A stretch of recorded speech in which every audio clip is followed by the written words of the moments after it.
The intelligence community is treating us like children. It's time for us to know the truth about this. I think that we can handle it. The truth, the whole truth, and nothing but the truth, so help you God. We know that there are objects or phenomena observed in our airspace. Has the government conducted secret UAP crash retrieval programs, yes or no?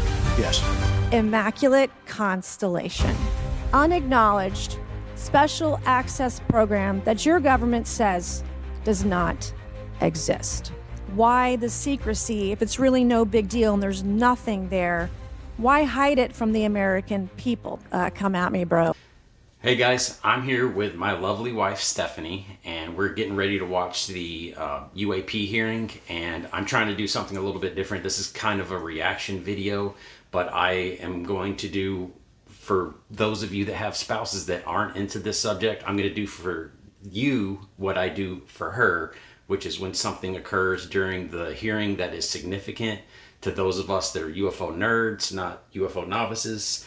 I'm going to pause it and kind of explain a little bit of the context around the statements that are being made and why they're significant.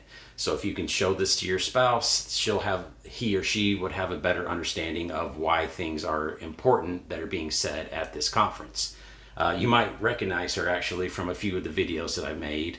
She was gracious enough to have a cameo where we made a mock video of a commercial for a fake perfume called Immaculate Constellation. Immaculate Constellation. And I probably say immaculate wrong more than I say it right. I want to say immaculate. But anyway, we're going to start just watching this thing, and I'll pause it and explain some stuff to her. But before we get started, I wanted to kind of explain to you some of the things that I think you should be looking for. And my dog Lucy is going to join us as well. There's 3 different narratives that are kind of being discussed in the UFO community right now. I'm going to tell you what they are from what I think are the least probable explanations about what's going on to the most probable. Number 3 on my list is that all of this is a government psyop, psychological operation that's being perpetrated by the deep state within the government on the American people for fleecing the government of money, as well as controlling the public and their thoughts, and using this to manipulate the public. I think that's the least likely option. Number 2 is the gentlemen that are here speaking are involved in what's called a circular reporting chain, and it's basically they're all sharing the same stories amongst each other, and then once they hear it come back to them, they say, well, there's proof that I've been saying the correct things. There's just all reporting it in a circle. It's also known as the Green Street theory, and its goal is for these individuals to be taking advantage of the public and grifting the public out of money, because Lou has a book, so this is all about him selling more books. This is all about the organizations that they've set up to investigate UFOs becoming profitable, and they want the government to spend money on those organizations, so once again they can line their pockets. That's my second most likely theory on what's going on. Number 1 is these guys are genuine. These guys are, throughout the course of their career, have found evidence of what's called a sub rosa, basically off the books UAP crash retrieval and reverse engineering program that most people in the government don't know about. And it's decades long. So it started back in the 40s. And what happened is, this was during the WW2. And we were very concerned, we being the US, of Russian spies infiltrating the government and finding out the secrets that we had. So at the same time they were setting up the secrecy around the atomic bombs and things along those lines in WW2, they were also setting this sub rosa program for UFOs. They were setting it up behind the scenes, and they wanted to make sure that it was hidden so well from other members of the government, because they didn't know which members of the government could possibly be Russian spies. And they obviously want to take advantage of this technology for the furtherment and advancement of US's military machine. So those are the 3 things that could possibly be playing out in here during this hearing. So keep those in mind when you're looking at what they're saying. Try to decide if they're genuine, if they're in it for self-gain and profit, or if they're part of the government machine that is trying to manipulate and control the public. So those are the three theories that I think most people have. Theory? I'd be happy to hear it. At the conclusion of this, let me know what you think about this and if it lines up with what your beliefs are, because yours are probably different than mine, because mine are a little bit more nuanced than yours, I would say. But yeah, so we're gonna enjoy our coffee and our popcorn Snacks. and hope you guys watch along with us. Thank you. Good morning and welcome to today's historic hearing, which I'm co-chairing with Mr. Grothman, whose subcommittee held an important hearing on this topic last year. I want to thank my colleagues on the Oversight Committee, including Mr. Burchett, Mr. Burleson, Ms. Luna, Mr. Moskowitz, Mr. Garcia, for their relentless drive to get answers on UAPs. They've been steadfast in demanding transparency on the sightings reported by military pilots and armed forces. Their commitment to digging for the truth is exactly what this country needs to cut through the secrecy surrounding this issue. And many high-ranking individuals in the military and intelligence communities believe UAPs demand greater attention, and thus the purpose for this hearing today. Former National Security Advisor H.R. McMaster said on Bill Maher's program that, quote, there are phenomena that have been witnessed by multiple people that are just inexplicable by the science available to us. Army Colonel Carl Nell, a member of the federal government UAP task force, said at a conference this past May that non-human intelligence exists. Non-human intelligence has been interacting with humanity. This interaction is not new, and it's been ongoing, and there are unelected people in the government that are aware of that. All right, so she just asked who Nancy Mace is, and she's a representative from one of the states. I can't remember which one, but she's been a voice in the UFO conversation for over a year. She asked some really good questions last year at David Grush's hearing. But then one thing that Nancy Mace said that I don't think is going to resonate with most people is she mentioned Carl Nell. Carl Nell is an individual whose military and defense industry resume is looks like a scroll that you would unravel. He's just got so many accomplishments. He's got a lot of clout. He's made some major statements in the past. So for her to pick up on him and the comments he's made is pretty significant. And one of the things that she said that you picked up on was unelected members of Congress are preventing this information from coming out. So that's the crux of what some of these members of the House of Representatives are after. They're not after UFOs. They're after the military-industrial complex bypassing congressional law. So the people in the military that run the DOD were not elected officials. Therefore, there's a requirement that they submit the information that they have on secret programs to members of the Congress, particularly the Gang of Eight, if it's an incredibly secret SAP, Special Access Program. And some of those are so secret and sensitive, they don't even write anything down. They just have a verbal briefing of Congress. And so that's one of the concerns that's going on right now is we have people in the DOD, in the Pentagon that are saying, I don't have to, this is so sensitive to national security, I'm not even going to tell the elected members of Congress about this, which is illegal. And you're going to hear a lot more about that from a guy named Michael Schellenberger later on. But the reason they're trying to do that in the first place, or these people that are doing something that we consider illegal, or the Congress feels is illegal, what is their rationale for doing that? Is for safety? There's speculation, and safety's one of them. But there's also what, in my opinion, is this has been going on for so long, and they've got so many skeletons in the closet. It feels like it's gonna let out a bunch of. And they don't want to be the ones holding the bag when all of a sudden they find out, oh, you've been lying to the American people for so long. Heads are going to roll. Well, it's going to be the guy holding the bucket whose head's going to roll. Yeah. Even though he inherited this problem from his predecessors, he's the guy holding it now. So I think that's part of why this information is being so closely guarded, because when it comes out, so many questions are going to be asked, so much investigation is going to occur to find out the source of it, and those people are going to be in big trouble.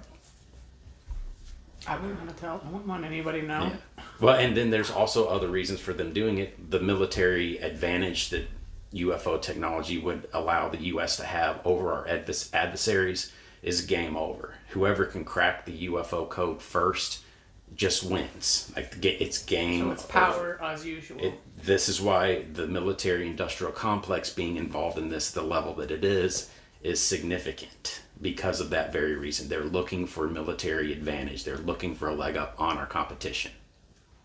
It's not a game to Well, them. the thing too, though, I think, is that there people like you, or a lot of people that follow you, might, their investment in interest isn't based on power.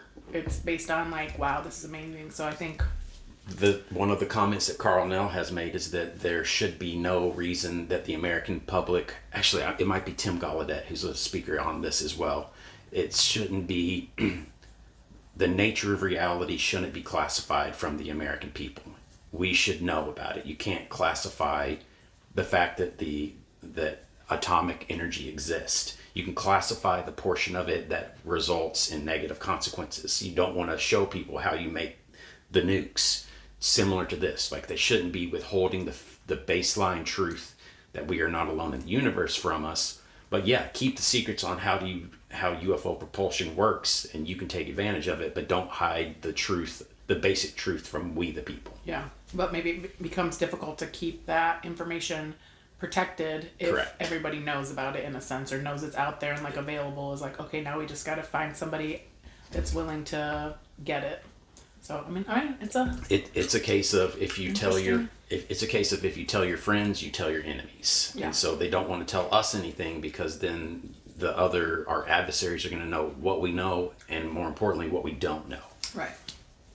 But UAPs remain a controversial topic. I'm not going to name names, but there are certain individuals who didn't want this hearing to happen because they feared what might be disclosed. But we stood firm. No amount of outside pressure would ever keep me from pursuing a subject to ground, come hell or high water. On that score, I want to thank our witnesses for being here. We have before us a panel of individuals accomplished in the military, in civilian government, in science, and in journalism. Some of the testimony you will hear them deliver today does not reflect well on influential individuals and agencies within the U.S. federal government and perhaps some of our contractors. It's never easy to present such information publicly. So I appreciate our witnesses voluntarily agreeing to being here today. This hearing is intended to help Congress and the American people to learn the extent of the programs and activities our government has engaged in with respect to UAPs and what knowledge it has yielded.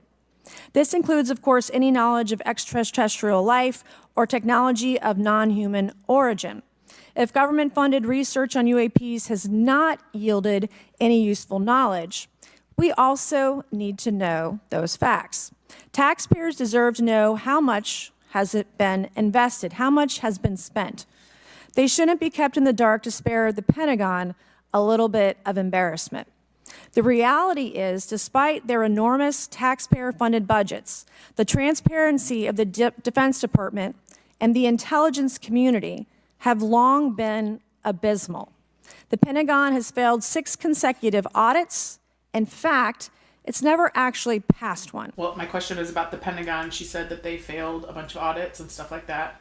And this isn't specifically related to UFOs or anything like that.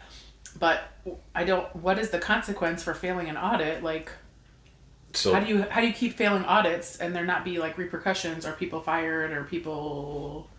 good question. Jon Stewart from The Daily Show actually had a conversation with Avril Haines, who is the head of the DNI, the Director of National Intelligence, about that very thing. How can they fail their audit so many times and there's no consequences? And he put her on the hot seat, and she didn't do so well. So there's no... But like, what do you mean?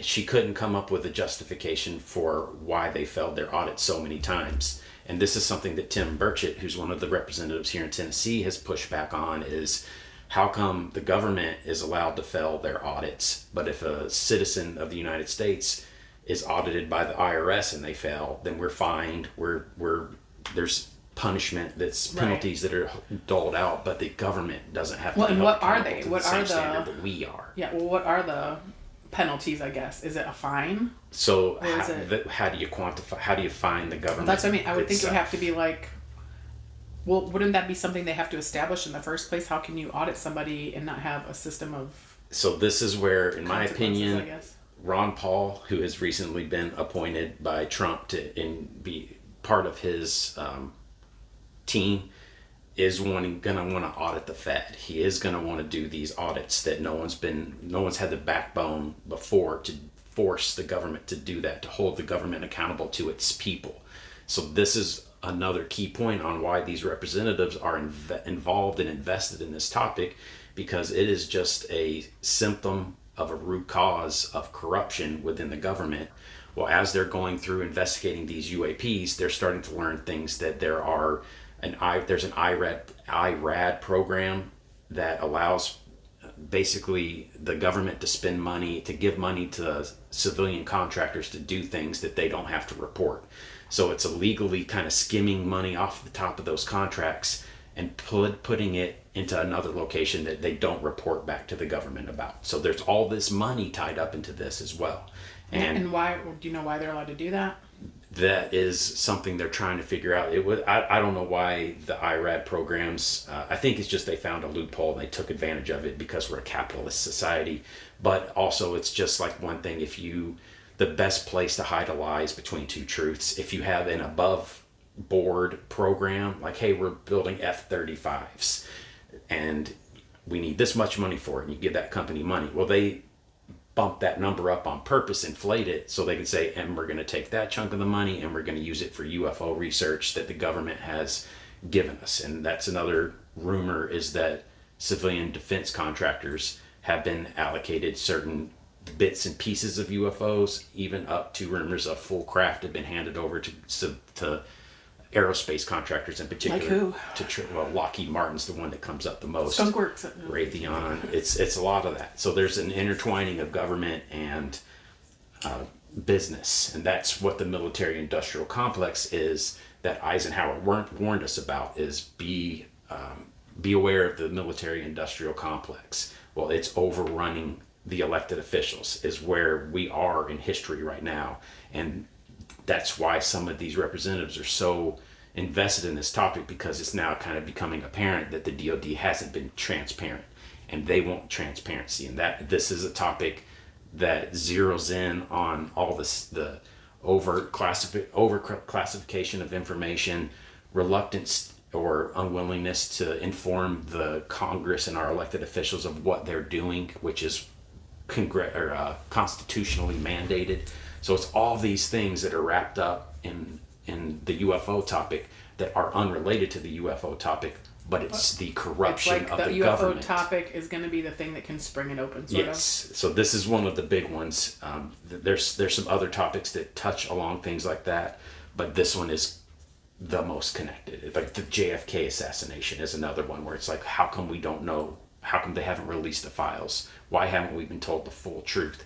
What's the government done that's making them reluctant to release that information to us? Why are they hiding the fact that we are not alone in the universe from us? Why did the CIA set up a program to ridicule anyone in the population that spoke up about UFOs, that said they did? Why is there so much stigma that was put on this topic from the government to keep it quiet?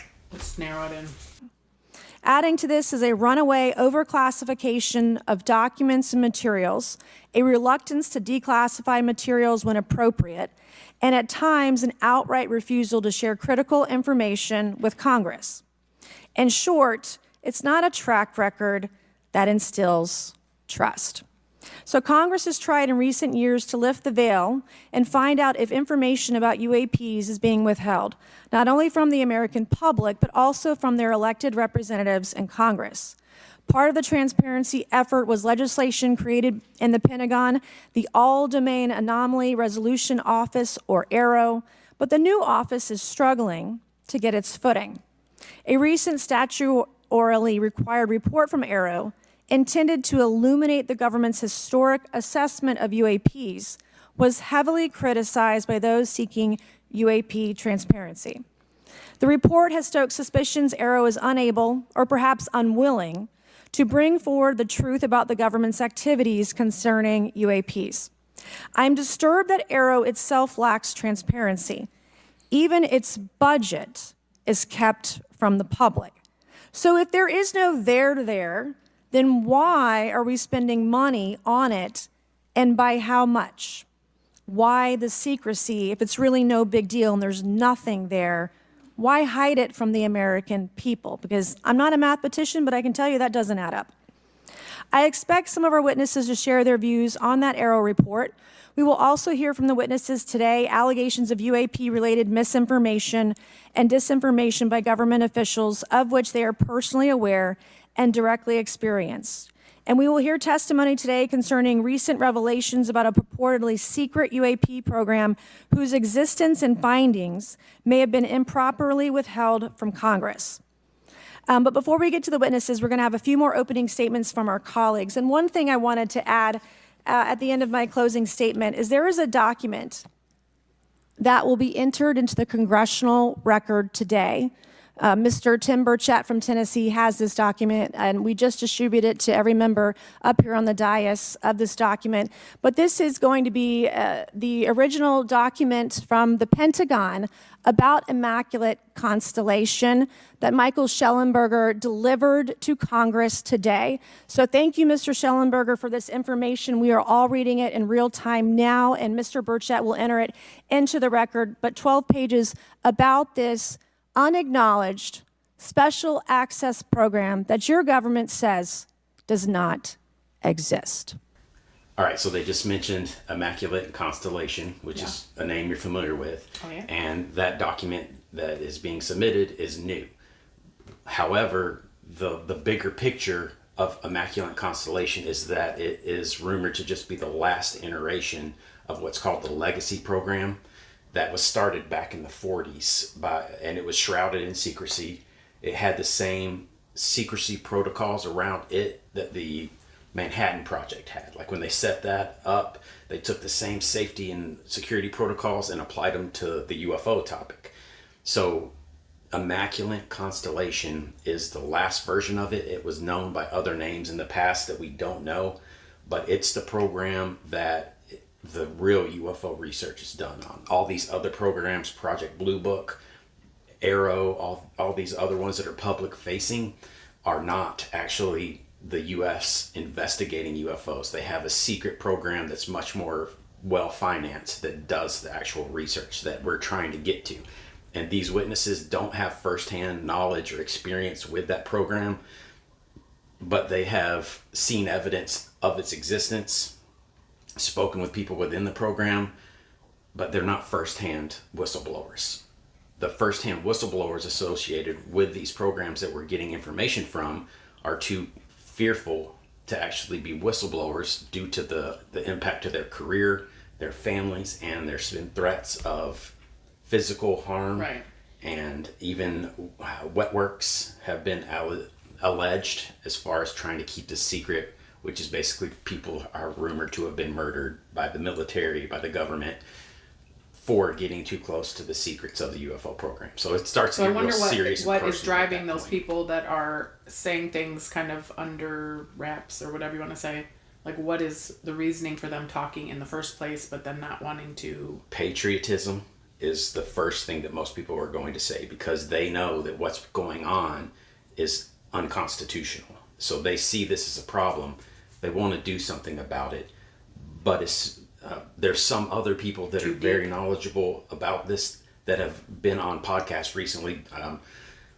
James Lukatsky has said, I have this information, but if Congress asked me to testify, I wouldn't do it because the whistleblower protections are not strong enough. And Tim Burchett actually just submitted a document, I guess it's a potential law to be considered for adding additional UAP as well as other programs and other things that around the country like fraud, waste, and abuse, add further protections for whistleblowers that are looking to come forward to Congress to share their information of illegal activities that are being perpetrated by our government. So with that, I would acknowledge my colleagues, Mr. Garcia, I want to say, first of all, to Mr. Connolly, who cannot be here today, the ranking member on my subcommittee on cybersecurity, I want to say that I was greatly saddened to hear about the recent news of Mr. Connolly's cancer diagnosis, and I want to convey to him and to all of our colleagues, we wish our very best to you and a full and speedy recovery. And with that, I would acknowledge Mr. Garcia for 5 minutes. Chairwoman, I want to thank the chairwoman and the chairman both for their continued support and really treating this discussion and these hearings in a way that's bipartisan. I think one thing that's very important for all of us that are interested in the conversation around UAPs is that this is an area that both Republicans and Democrats, where we may disagree in a lot of other spaces, this is an area where bipartisanship is really important. And in fact, I would add it's critical that we all continue to work together in a way that moves forward with the truth and important disclosure. So we're here to have a bipartisan and serious conversation, I believe, about our national security. We should always ground these conversations in facts, evidence, and the data in front of us. I want to note that we have our witnesses here, and I want to thank you all for being here, and note that also amongst you have folks that have also served us in our military. And I know that for many of you, this has been a difficult process, but I'm very grateful to have you with us today, and thank you for joining us. I also want to note that today's hearing builds on a quite, I think, also historic public hearing that we had many months ago that Mr. Grothman and others helped lead in this very same hearing room, where I believe we began a really important public conversation about UAPs. And so I want to thank him for that, and I especially want to thank Chairwoman Mays for her continued advocacy on this topic. I also want to start with some facts. We know that there are objects or phenomena observed in our airspace, as our witnesses will testify, and also possibly in our oceans. In many cases, we don't know what they are, and this is, of course, why we're discussing UAPs.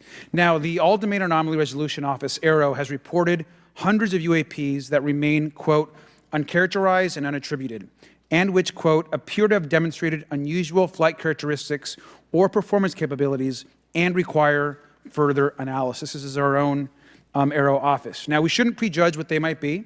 I'm certainly not going to. We need evidence. But what we are detecting things, and we know that we don't understand them, and this is worth investigating. Now, the American people have legitimate questions, and I believe it's critical that Congress should help address them. This is about the truth and science and facts. Now, transparency and faith in our institutions is vital in a good democracy. Now, I'm proud to say that this hearing will build on that important bipartisan work, and I want to thank everyone for being involved, including members of our committee. Now, in our last hearing in July, we heard testimony that a significant number of pilots of major airlines have witnessed UAPs as well, but have no real confidential way of reporting them to the government. We heard that commercial pilots who encounter UAPs may be hesitant to speak openly due to stigma or fear of retaliation. We also know that AARO has reported that, and I want to quote, that most reports still reflect a bias towards restricted military airspace, a result of reporting from military personnel and sensors present in such areas. And so the lack of ability for civilian pilots raises real safety concerns and limits our ability to understand UAPs. This is a particular piece of this conversation that I am very interested in. Now, our last hearing inspired us to introduce the Safe Airspace for Americans Act, joined by Chairman Grothman, Chairwoman Mace, and a bipartisan group of co-sponsors. I see some of our leaders from Safe Airspace for Americans Act here, and that would create a safe reporting for UAP process, which we want to continue to do. Now, members of both parties and senior officials in multiple administrations have now taken an interest in this issue. Mainstream media, in many cases, are beginning to take more of an interest in this issue, and we should all be proud to carry that work and build confidence for the American people. I believe we can always be more transparent. To me, this hearing and others are simply about the truth and getting to the facts of what these UAPs actually are. It's very important that we show that Democrats and Republicans in Congress can work together to cut through misinformation and look for a serious and thoughtful way to have the discussion in public. Many of us have also called for additional public hearings to discuss UAPs. This should be a topic that continues on throughout the Congress so that we can gather more information, data, and work with the relevant agencies to gather more information. Finally, I just want to add that those that are here on this dais, many of us have participated also in classified briefings as well, and where we have also gained a lot of important, I think, and interesting information, at least I personally have. And so with that information, we want to continue today's hearing, and I thank all of our witnesses for being here. And with that, I'd like to yield back. That was Representative Garcia. I think he's out of California, and it's interesting because he was a ex-school teacher. Like to make the transition from school teacher to representative has to be quite a journey. I think that was pretty interesting. But he hit on three things that I want to call to your attention. One is he kind of hammered home that this is a bipartisan effort on both the Democrat and the Republican side.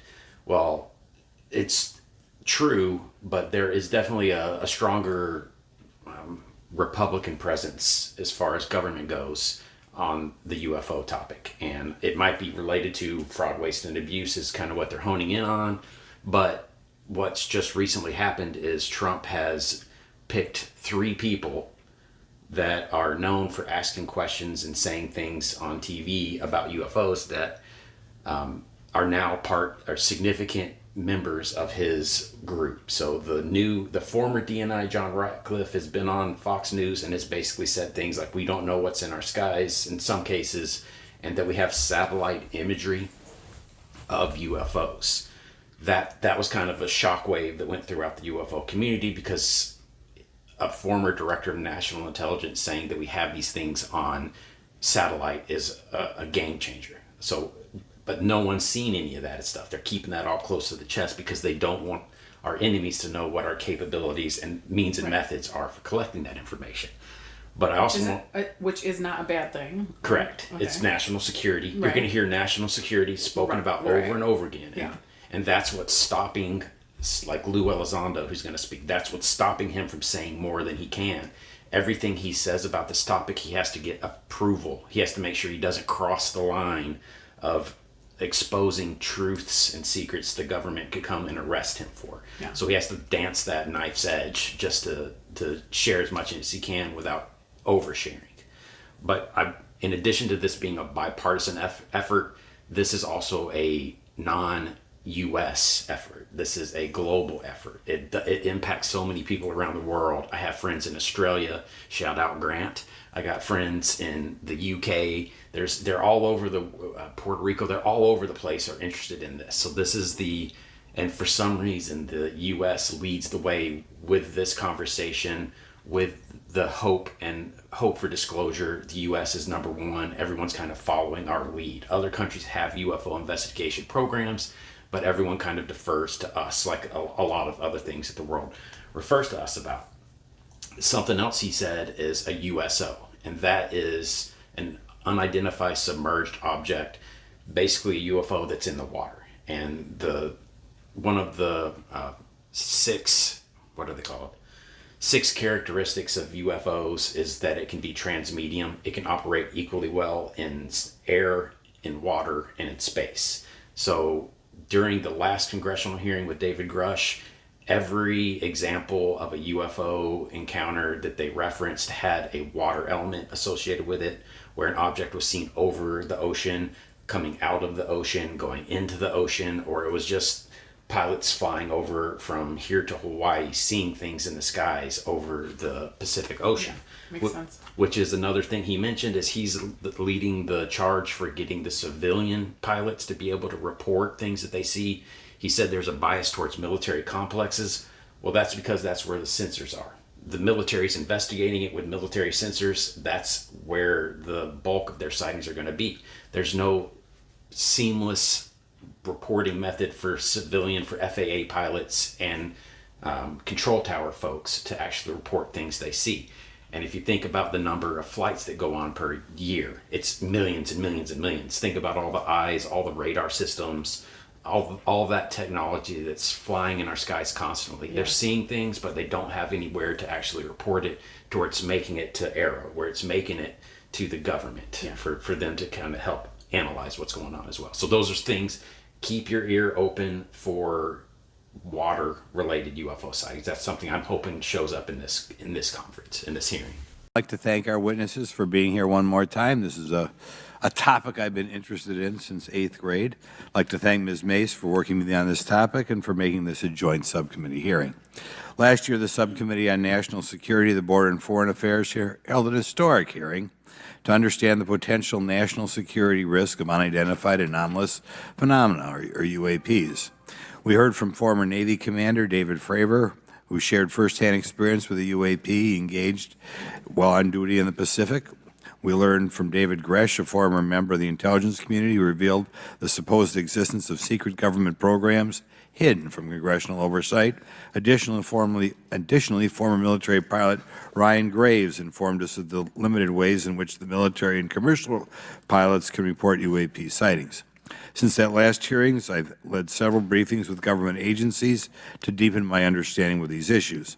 First, the Department of Defense Inspector General's office informed us that the Department of Defense does not have a streamlined process for service members to report UAP activity. Since then, the Joint Chiefs have implemented standards for UAP reporting across the services. The Intelligence Community Inspector General informed us that whistleblowers often fear retaliation for reporting mismanagement of highly sensitive government projects or information.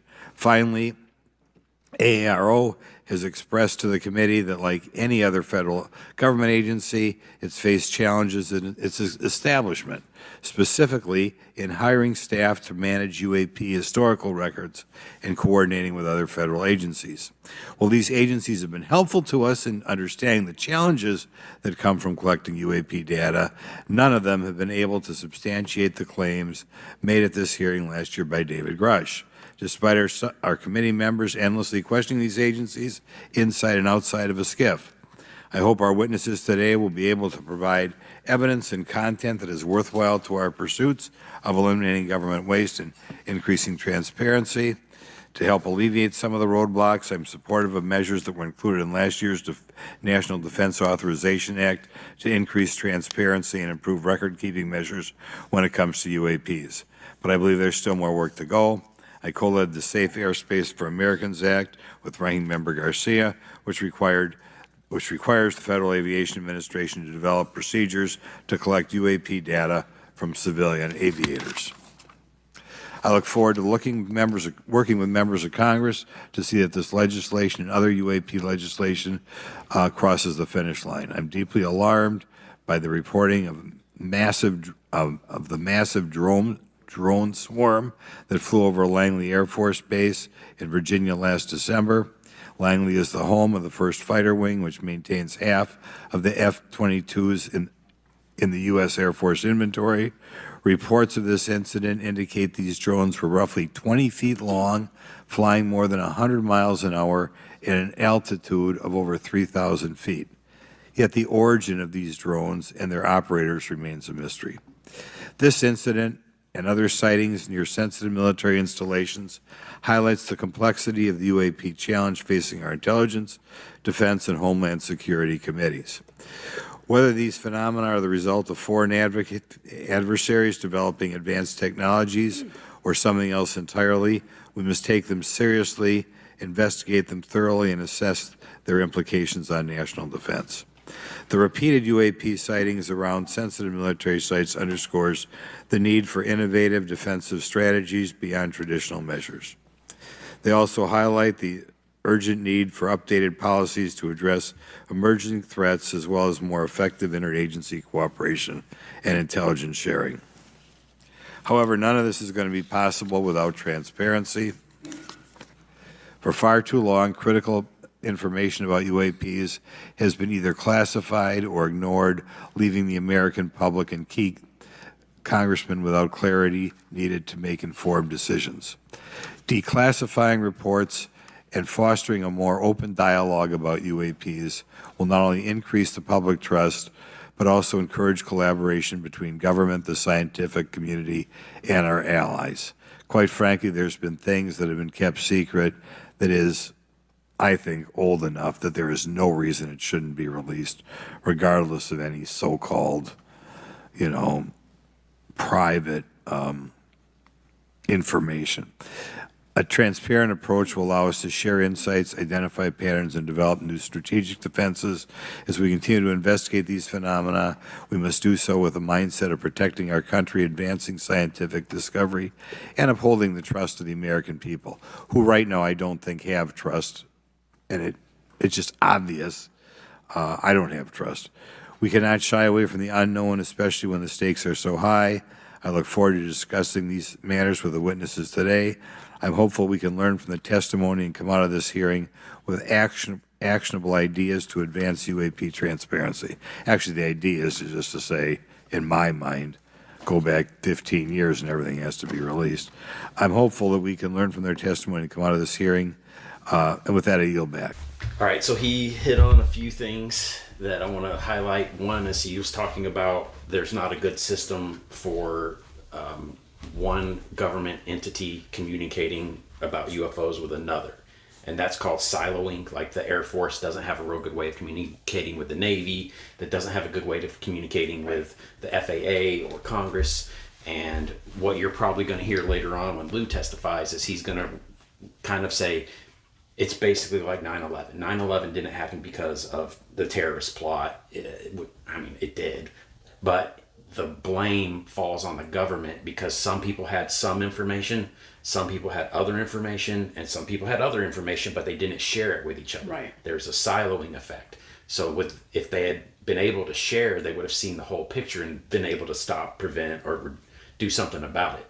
That's one of the concerns that they have here is there's all these separate entities that are not working together when they should to resolve this issue. And so that's one thing that's important. What is the reasoning behind the siloing, though? Greed, because keep in mind, this department of the military is competing for the same funds as this other department. Okay. So if they have some information that they collected with their systems, they're going to hold on to it and then approach Congress and say, hey, we need to get more funding because we found this with our sensors. We need more of those sensors. We need to be the ones that lead the charge. So isn't that kind of like defeating the purpose of the group itself in a way? Which group? Whatever group is using that as like leverage is like, isn't the point of them doing that is to be successful and helpful for America? Correct. And so this is just, you're hitting on all the reasons why the UFO topic is kind of highlighting all of these intrinsic problems that these places have. Yeah. Well, and I think you don't just see that in the military or the government. I think it's like kind of almost working. It's human nature. Anywhere, maybe like a university or like where the departments aren't talking to each other and then stuff happens. And Correct. Nobody knows about it until it blows up in their faces, pretty much, or not literally blow up, but you know what I mean, like. Yeah. So he also mentioned problem. some drones that have been reported of flying over Langley Air Force Base. And they're sure they were drones, or that's They're how sure they're they're described as? They're describing them as drones, but drones can also be used as a catch-all term. That's, like swamp gas. Like that term has been used for years. If someone says you saw a UFO, oh, it's swamp gas. Well, if you see a UFO and you're in the military and you're a pilot and you don't want to have to get a psychological evaluation, you don't say, I saw a UFO when I was out there flying. You say, I think I saw a drone. And so drone can be a catch-all term for things, but like a safety term in a way, almost. But in this situation, I think they're drones. But the thing is, they can't figure out where they came from, where they went. They didn't take them down, so there's all these unknowns associated. Down, I guess when you're over. That I don't have an answer to that, but you would think maybe that causes a war. If I flew a Cessna over a military complex, I'm pretty sure I'm not going to make it out of the military sensitive area. So that's something that's going on, but with the UFO topic being elevated, it's also changing the way that the military looks at our airspace. There's what was called a airspace domain awareness gap that was identified when the Chinese spy balloon flew over the United States. That wouldn't have been found basically unless we adjusted the sensors on all these radar systems that we have to pick up on those certain things. They're set to a frequency for that they're looking for intercontinental ballistic missiles coming over the poles and other objects like, hey, we're looking for jets. Everything else is considered air clutter. Well, when they opened up the filter and started to kind of see more of what was in the skies, they started noticing these balloons, noticing these drones. Well, that's kind of a beneficial side product of looking for UFOs with government equipment because you see more of the skies, you understand more of the skies. So there's a benefit to it. They've also mentioned sensitive military locations where these things have been spotted, drones, but UFOs have also been spotted over military complexes. the one that will probably come up that's going to kind of, it might shock some people for hearing it the first time, is there's a correlation between UFOs and nuke sites, nuclear missile sites, production Who do sites. you think's going to be surprised by that? The general public, not a lot of people. I thought that was kind of more common. That's because you're married to a UFO nerd, so that's not as common knowledge as you would think. It was actually brought up in one of the first congressional hearings on UAPs, but the guys that were running the program said, "Oh, we've never heard about that as something." And one of the guys that's actually in the audience is one of the missile men from the 60s that reported UFOs coming over it, and they were shutting off the nukes. The UFO was shutting off the nukes. There's rumors that in Russia the same thing occurred, but they activated the nukes and were about to launch and then shut back off just at the last minute. They hit the wrong button. Yeah, maybe they did. Error. Changed their mind. UFO error. So yeah, those are some things that he's hit on that he didn't hit on directly. Oh, one of the things about releasing information that you were talking about 15 years, 25 years, that's a direct reference to the JFK files, because they put a law in place that said after 25 years, anything related to the JFK files needs to be made public unless there's a reason to do it. Well, guess what? The government has said, well, I got a reason to do it. There's people's information in there that we shouldn't make public. Everyone in those documents is dead now because that happened in 1963. So any of those names on there are no longer living. So But their family is, though, maybe so. But I mean, I don't know. does that justify keeping that from Right. the American Yeah. people? So I mean, well, there's got to be something they're trying to hide. I mean, that's all. What else does that say besides they're hiding something? and anyway? that leans to his concerns about people losing trust in the government. And a lot of people say, well, the UFO topic is a great opportunity for the government to be transparent and say, hey, look, we're going to do some damage control and be truthful with you. We've had a bad past of hiding this from you previously. We're asking for your to accept our apologies. Here's some information that we can share with you. We can't share everything with you, but here's the fact that we are not alone is Right. what we're hoping for. And that would gain trust, help gain the trust of the American people with the American government again, if that could occur. I don't know. And good morning, everyone. I first want to thank the chairs and ranking members for holding the hearing today on this topic and, again, having a second hearing. I want to thank the witnesses for coming forward today to share your expertise on UAPs and the need to build trust through transparency. But first, I want to mention, you might be wondering why Chairman Comer has allowed me to be a ranking member today, but it's really only because our dear friend, Jerry Connolly, is not here. As Chairwoman Mace mentioned, he was diagnosed with esophageal cancer, and all of us on this committee know Jerry, and he's a fighter, and we're praying for him and hoping for his speedy recovery. So today's hearing marks this committee's second meeting dedicated to UAP transparency. I was pleased, as I know all of us are, on the bipartisanship that existed in last year's hearing, and even though we can't talk about what happens in the classified settings, the bipartisanship that has existed in those settings with the questions members have asked. Last year's hearing was a great example of open dialogue about UAPs, and we must remain committed to sharing information with the American people. And I think you see that commitment based on the people here and the commitment across the political spectrum. I personally have worked with multiple members of this committee, but I want to particularly thank Congressman Burchett, Mace, Luna, and Garcia for working on bipartisan pieces of legislation. In recent years, Congress has taken numerous bipartisan steps towards greater transparency. In 2022, in the NDAA, we created the All-Domain Anomaly Resolution Office to investigate unidentified flying objects.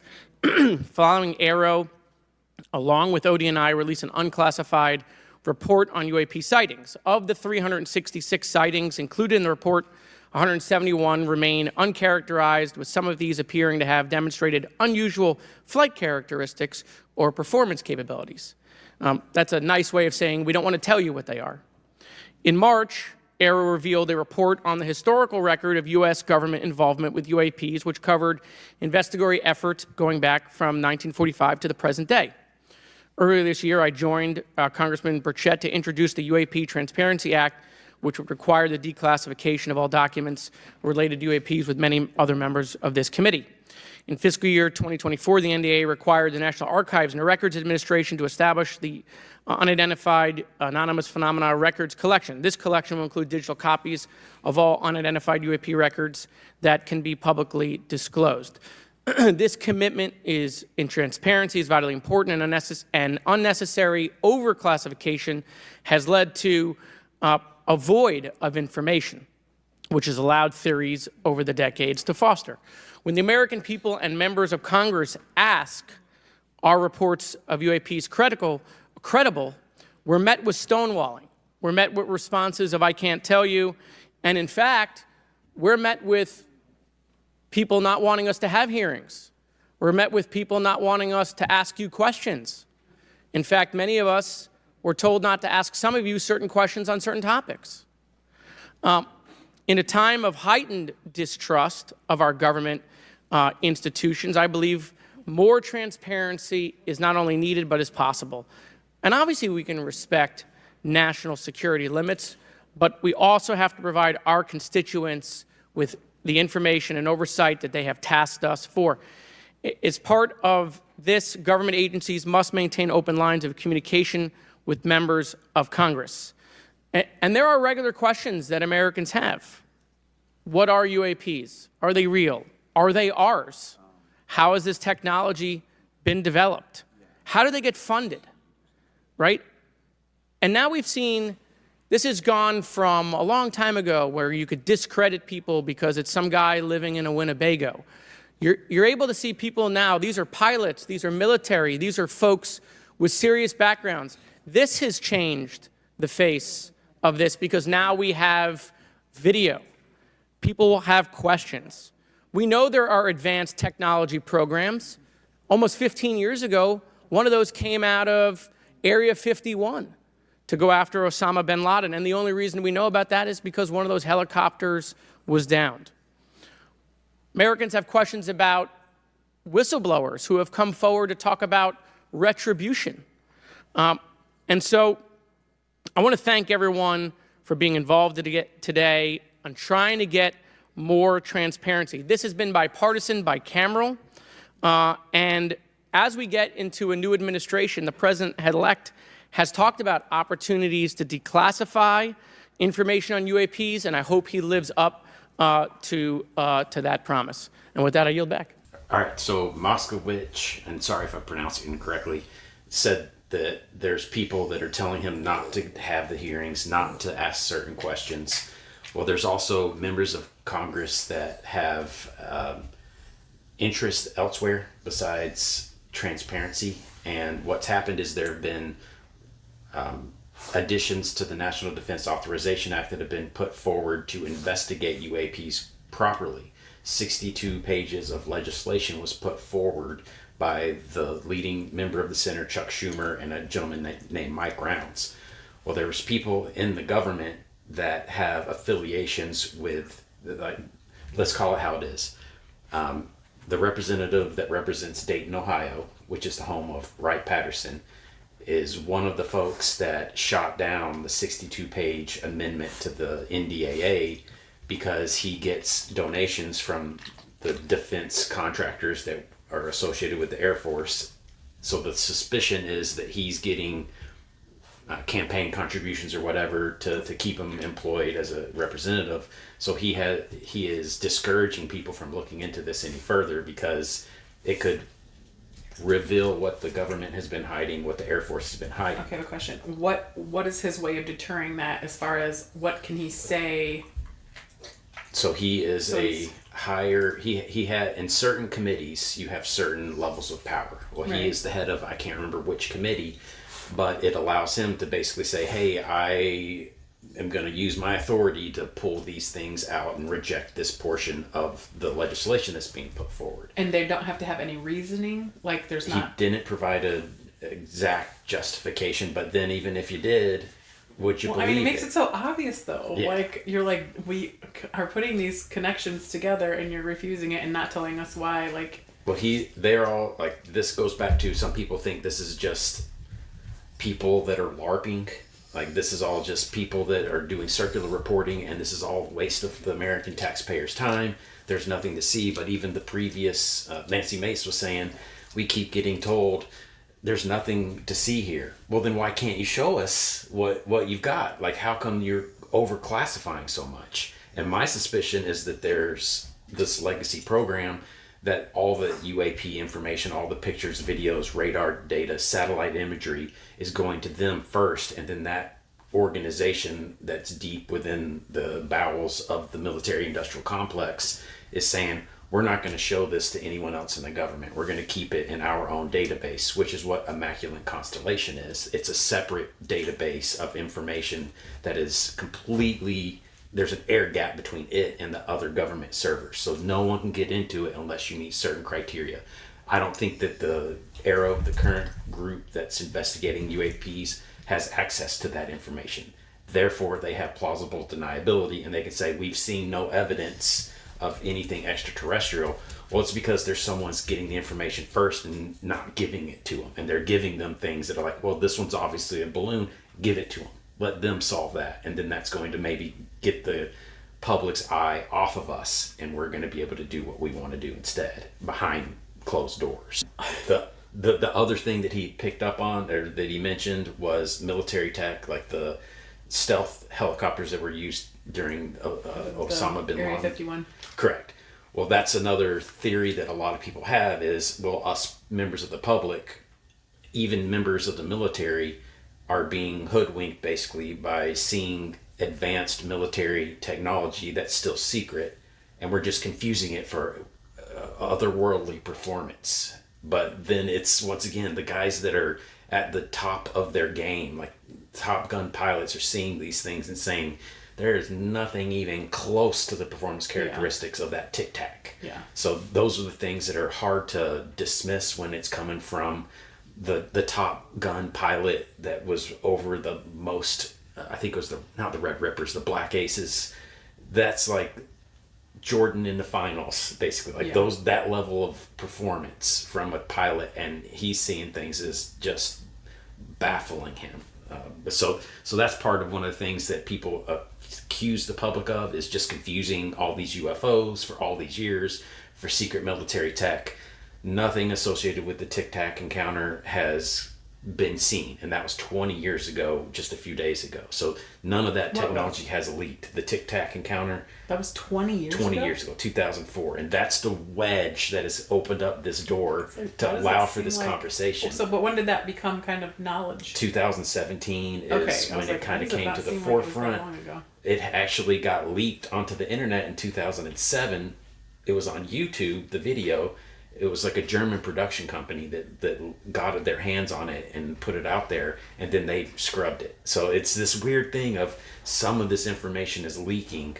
That one turned out to be, the Pentagon claimed it. They said, yes, that's our video. We did that. We don't know what it is. We can't identify it. And there's others that they deny the existence of ever having. So there's a lot of rumors like, hey, there's a 23-minute video. There's a 13-minute video of an orb being chasing a thing, but none of that's coming out. The hope is that eventually it would leak, but no one wants to leak if it's a national security issue. So it's this weird dance that we have to do. But those are the things I thought he said that were important. And I would now, committee staff asked me to go ahead, and I will do it, to enter into the congressional record this 12-page document that Michael Schellenberger brought today that describes the Immaculate Constellation government program. So we will do that now. Every member up here has a copy of it. The first section talks about the unacknowledged special access program called Immaculate Constellation, and the second section about USG imagery intelligence. And Representative Luna just told me if I say Immaculate Constellation, I'll be on some list, maybe a FISA warrant. So come at me, bro. What does that mean? What is the thing she said? Immaculate Constellation would be on saying it out loud. Are they going to come for me? I didn't. Yes, I didn't. That's exactly why I didn't tell you that on the front end of making that video. But when Schellenberger put out the article disclosing Immaculate Constellation to the rest of the world, in the article, he said, and I was told that if I wrote about this topic, I would be on a list that I wouldn't want to be on. Well, now, Everyone is whoever says it is going to be like, not find out. ding, you're going to be on a list. And so, You didn't tell me that. as soon as that came out, half of UFO Twitter immediately just started tweeting it, and that leads to during an interesting situation that arose shortly after it came known to the public. The name of the project is, during the last congressional hearing, when David Grush mentioned things, there was a spike in Google searches for the term Immaculate Constellation. There was no searches of that term before the hearing, and there was only like 1 or 2 days where someone searched for that name from then on until the Schellenberger article came out. So the rumor, the suspicion is that when David Grush gave his testimony, he was talking about the secret legacy program. People in the military went on to Google and said, is anyone talking about this term? And it Googled it. And then,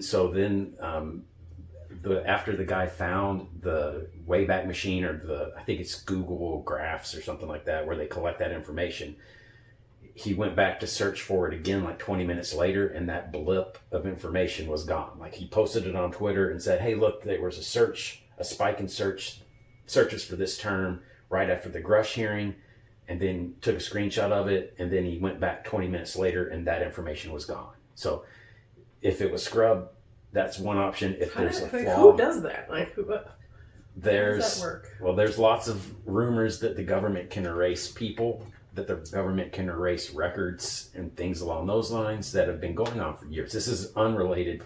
This isn't specifically related to the UFO stuff, but yeah, like the government can make you go away is one of the theories that's out there. Probably not wrong. So if you wrote Immaculate Constellation about it, put a target on my head is what you're telling me? I mean, if I'm going down, you're going with me, babe. Wow. You signed up for this. I did not. Without objection, entered in the record. All right, so next we will introduce our witnesses for today's hearing. Thank you so much for being here. Our first witness is retired Rear Admiral Tim Gallaudet, who retired from the U.S. Navy and is now the Chief Executive Officer at Ocean STL Consulting. Our second witness is Mr. Lou Elizondo, a former Department of Defense official and author of a recent bestseller book about UAPs. Our third witness is Mr. Michael Schellenberger, founder of the newsletter Public and author of a recent journalistic piece about special access programs, including one widely identified as Immaculate Constellation. I swear the staff wants me on a list. Okay. And our last witness today is Mr. Michael Gold, a former NASA official who is also a member of the NASA UAP Independent Study Team. Welcome, everyone. We are pleased to have you today. Pursuant to Committee Rule 9G, the witnesses will please stand and raise your right hands. This is where it gets real. Do you solemnly swear to affirm that the testimony that you are about to give is the truth, the whole truth, and nothing but the truth, so help you God?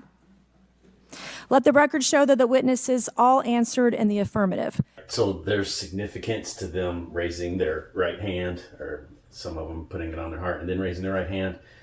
The significance is that these people want to be sworn in.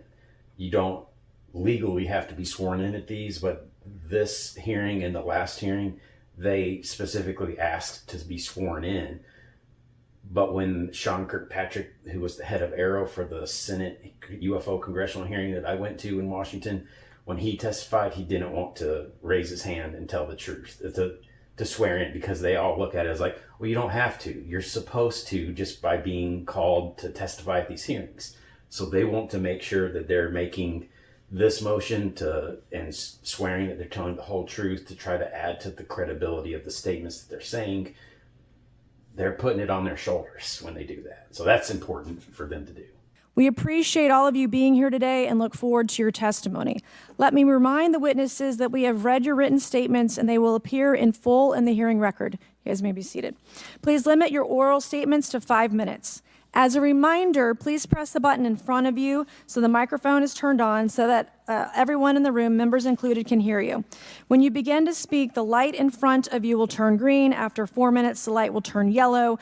When the red light comes on, your 5 minutes has expired, and we would ask that you please wrap it up. So I will first recognize Rear Admiral Gallaudet to please begin your opening remarks. Thank you, Chairwoman Mace, Chairman Grothman, Ranking Members Connolly and Garcia, and members of the committee.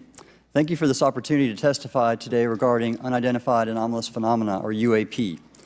Confirmation that UAPs are real came to me in January of 2015 when I was serving as the commander of the Navy Meteorology and Oceanography Command. At the time, my personnel were participating in a pre-deployment naval exercise off the U.S. East Coast. It included the USS Theodore Roosevelt Carrier Strike Group, and this exercise was overseen by the United States Fleet Forces Command, led by a 4-star admiral who at the time was also my superior officer. During this exercise, I received an email on Navy's secure network from the operations officer of U.S. Fleet Forces Command. The email was addressed to all the subordinate commanders, and the subject line read in all capital letters, "Urgent Safety of Flight Issue."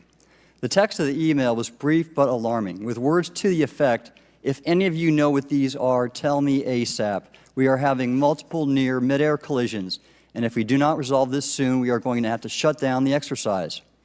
Attached to the email is what is now known as the Go Fast video, captured on the forward-looking infrared sensor of one of the Navy F-A-18 aircraft participating in the exercise. The now declassified video showed an unidentified object exhibiting flight and structural characteristics unlike anything in our arsenal. The implication of the email was clear. The author was asking whether any of the recipients were aware of classified technology demonstrations that could explain these objects. Because the DoD policy is to rigorously deconflict such demonstrations with live exercises, I was confident this was not the case. The very next day, that email disappeared from my account and those of the other recipients without explanation. Moreover, the commander of Fleet Forces Command and the operations officer never discussed the subject. Even during weekly meetings specifically designed to address issues affecting exercises like the one in which the Theodore Roosevelt Strike Group was participating. This lack of follow-up was very concerning to me. As the Navy's chief meteorologist at the time, I was responsible for reducing safety of flight risks. Yet it appeared to me that no one at the flag officer level was addressing the safety risk posed by UAPs. Instead, pilots were left to mitigate these threats on their own without guidance or support. I concluded that the UAP information must have been classified within a special access program managed by an intelligence agency. That is a compartmented program that even senior officials, including myself, were not read into. Last year's UAP hearing before this Oversight Committee confirmed that UAP-related information is being withheld from senior officials and members of Congress. And just this week, I learned from former DoD official Chris Mellon that satellite imagery of UAP from a few years ago still has not been shared with Congress. Equally concerning, last year's UAP hearing also revealed that elements of the government are engaged in a disinformation campaign to include personal attacks designed to discredit UAP whistleblowers. Having never signed a non-disclosure agreement regarding UAPs, and now as a private citizen, I've become an advocate for greater UAP transparency from the government. The continued overclassification surrounding UAPs has not only hindered our ability to effectively address these phenomena, but has also eroded trust in our institutions. While I applaud previous bipartisan legislation passed by Congress concerning UAPs, a more comprehensive approach is needed to address the broader implication of UAP on public safety and national security, as well as the socioeconomic opportunities that open UAP research could unlock. Therefore, I recommend Congress take the following action, which I believe will receive bipartisan support. First, establish robust oversight of the executive branch's management of UAP information by directing key officials, beginning with the director of the DoD's All-Domain Anomaly Resolution Office, to provide comprehensive briefings on what the government knows about UAP and does not know. Two, enact the provisions of the UAP Disclosure Act that establish a UAP Records Review Board to ensure independent oversight, transparency, and accountability in the government's handling of UAP information. And three, strengthen the UAP Disclosure Act and future reauthorizations with provisions that mandate a whole-of-government approach to addressing UAP. In closing, I will share my personal reasons for speaking out on this topic. First, as a former science agency leader, having led the National Oceanic and Atmospheric Administration, I've always sought the truth in human knowledge and thought. Now that we know UAP are interacting with humanity, and these include unidentified submerged objects in the ocean, we should not turn a blind eye, but instead boldly face this new reality and learn from it. Additionally, at a time when leaders in government leave much to be desired, I feel obligated to show moral leadership on this issue of UAP disclosure by validating the credibility of the courageous men and women who have come out as witnesses and whistleblowers to expose the truth. My speaking out has encouraged others to do the same, and it's my hope over time that a number of your constituents will want to know the truth and about UAP, and this number will increase to such an extent that the congressional action I have just recommended will become inevitable. Thank you, and I look forward to your questions. All right, so that was Rear Admiral Tim Gallaudet. He was like the head of NOAA. Have you heard of NOAA before? It's like the National Oceanic and Atmospheric Association. It's like the top government meteorologist thing. Okay. Highly credentialed guy. He hit on two things. One is the flight safety concerns, and that goes back to the stigma of being a pilot, being out doing your maneuvers, and then seeing something that is unexpected. And if you described it, it would make you sound crazy. So there's pilots that are going out and doing exercises and seeing these things, and they're just, this is like the only topic I think the military has where instead of if you see something, say something, it's if you see something, shut the front door. Like it's just not something that they are willing to talk about. So all this concern over, one of the examples is there were two planes that were flying in formation, and they're traveling so fast things sneak up on them quickly, even if it's just holding still. So there was this object that was a round, transparent sphere with a black cube inside of it, where the apexes of the square were touching the sphere that it was enclosed in. So that no one wants to go back and say, this is what I saw, this weird thing that was flying. That thing actually went between two of the planes as they're flying in formation, and that's too close for comfort because that could kill someone if it hit them. So they were concerned about that. And that's one of the reasons that they're pushing for this, is because flight safety, not just for the military, but for us as well in our world. Well, and I think too, though, is, I think he made a good point of saying, like, well, then he felt, he's feeling responsible, and it's, it's almost making people within the organization itself untrustworthy of each other. Correct. Like not just the public being untrustworthy of the government or the military or whatever.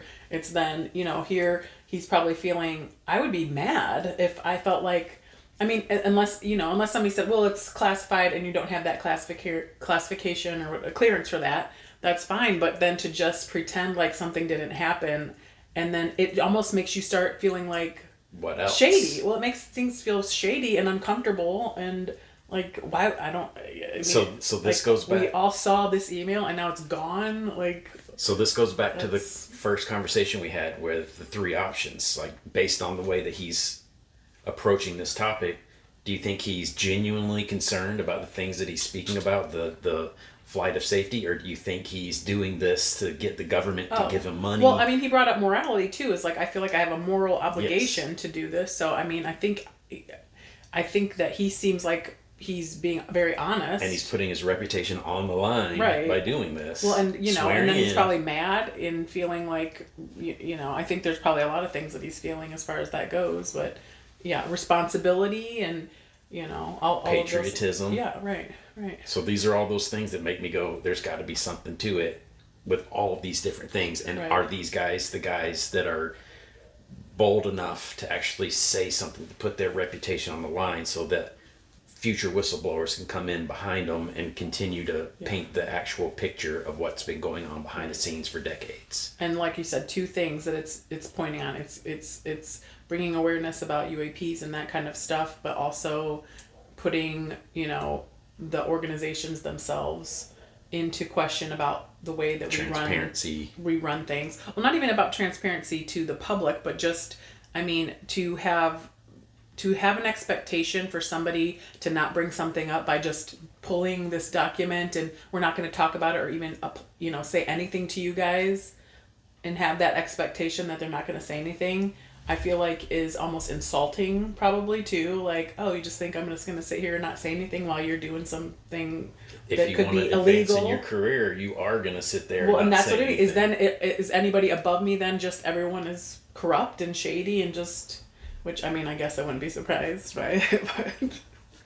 But it's disappointing, of course, that seems to be the only thing anyone is interested in anymore. But so. Thank you. I will now recognize Mr. Elizondo for his opening statement. Greetings, Chairwoman Mace, Chairman Grothman, Ranking Members Connolly and Garcia, and members of the committee.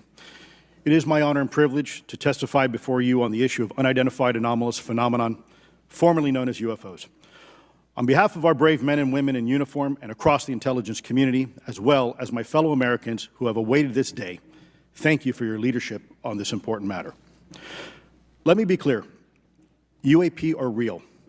Advanced technologies not made by our government or any other government are monitoring sensitive military installations around the globe. Furthermore, the U.S. is in possession of UAP technologies, as are some of our adversaries.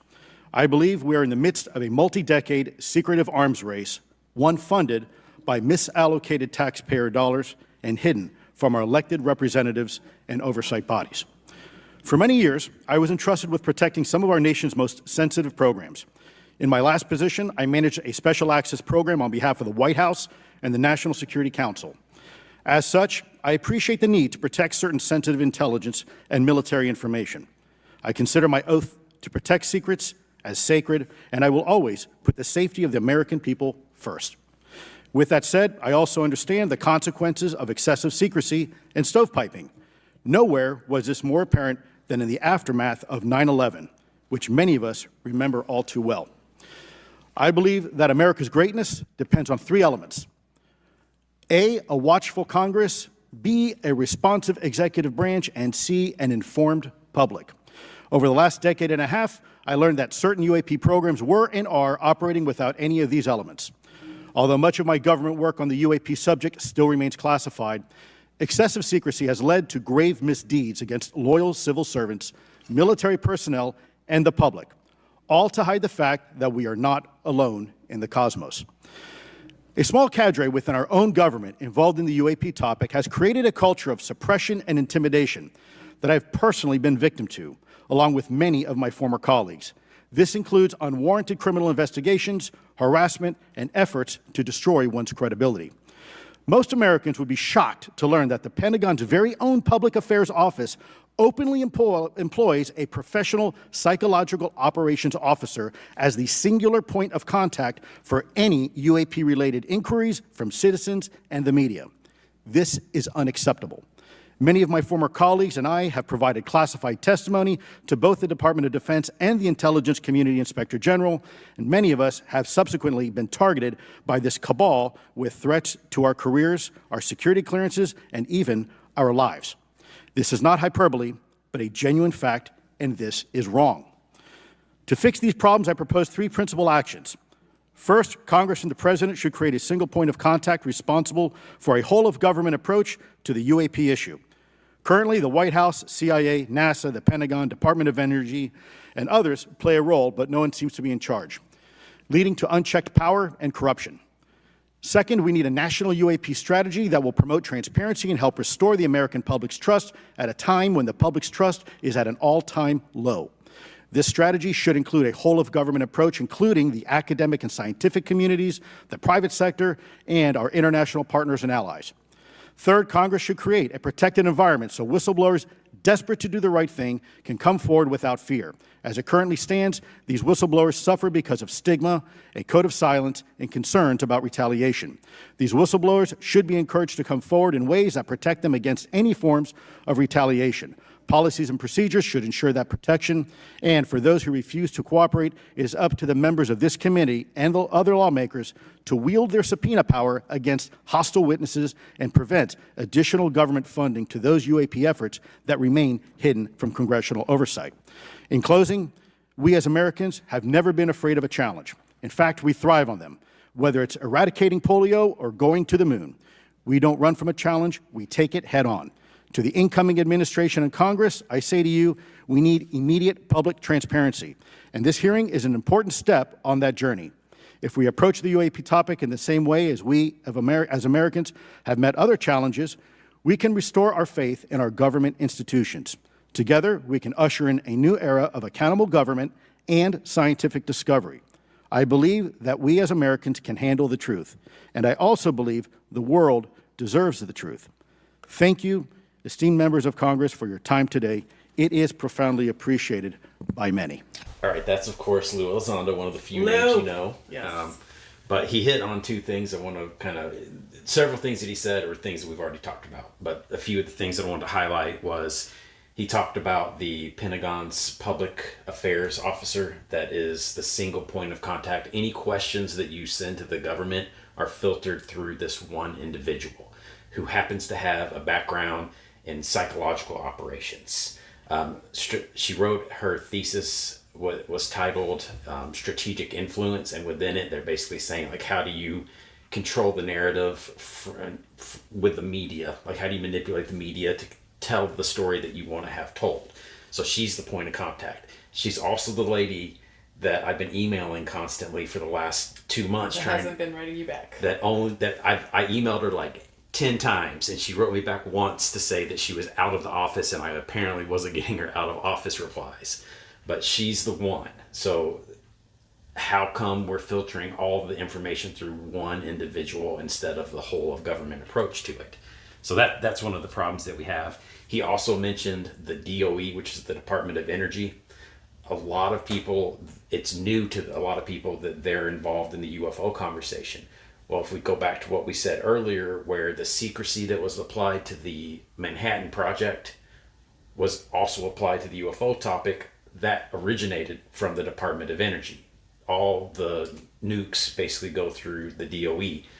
There's a correlation between UFOs having a nuclear signature that makes us go, they could classify that as nuclear material because it gives off some type of radiation. So therefore we can classify it as what's called there's a term they call that has to do with nukes. And if it fits that description, they can stash it away. That's what some people are suspecting is happening. The DOD is helping, or the DOD is basically the closet they're putting all the skeletons into. The DOD or the DOE? The DOE, Okay. Department of Energy. Okay. Another thing that he said is there's additional whistleblower protection that needs to be brought forth to allow people to be encouraged to speak. The guy that recruited Lou Elizondo to investigate UFOs is named James Lukatsky, who I mentioned earlier. He's the guy that brought Lou in. He's a rocket scientist. He's basically kind of like a rocket scientist. He's a rocket scientist is how Lou describes him. He fits the description. He acts the right way. He looks the right way. Our He's stereotype rocket scientist. Okay. Well, he has just been on a podcast where he said if he was asked to testify by Congress, he wouldn't because there's not significant enough whistleblower protection in place. Enough. So for Lou to be out there, but Lou's boss not feeling comfortable to discuss what he knows and to communicate it to Congress is a problem. Yeah. Congress should be aware of what's going on within the DOD per the Constitution. And I think that's what we're going to hear from Mr. Schellenberger next. Well, I like that Lou has like a plan. Like he's like, not only am I here testifying or, I have a plan of all these things that or like first steps or something too, which I think is good because I feel like sometimes you watch some of this stuff and it just feels like you're talking and everyone's telling their information, but there's not like any move, like how do we move forward? And I feel like that that he presented something that offers like some steps and that he understands that there's still national safety involved and like he's not stupid.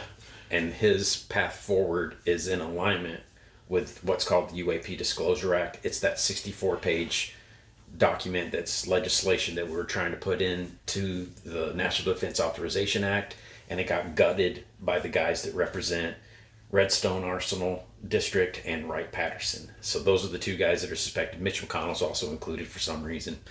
But that's what everyone's kind of hoping gets passed is this all-inclusive 64-page legislation that covers everything that Lou just described.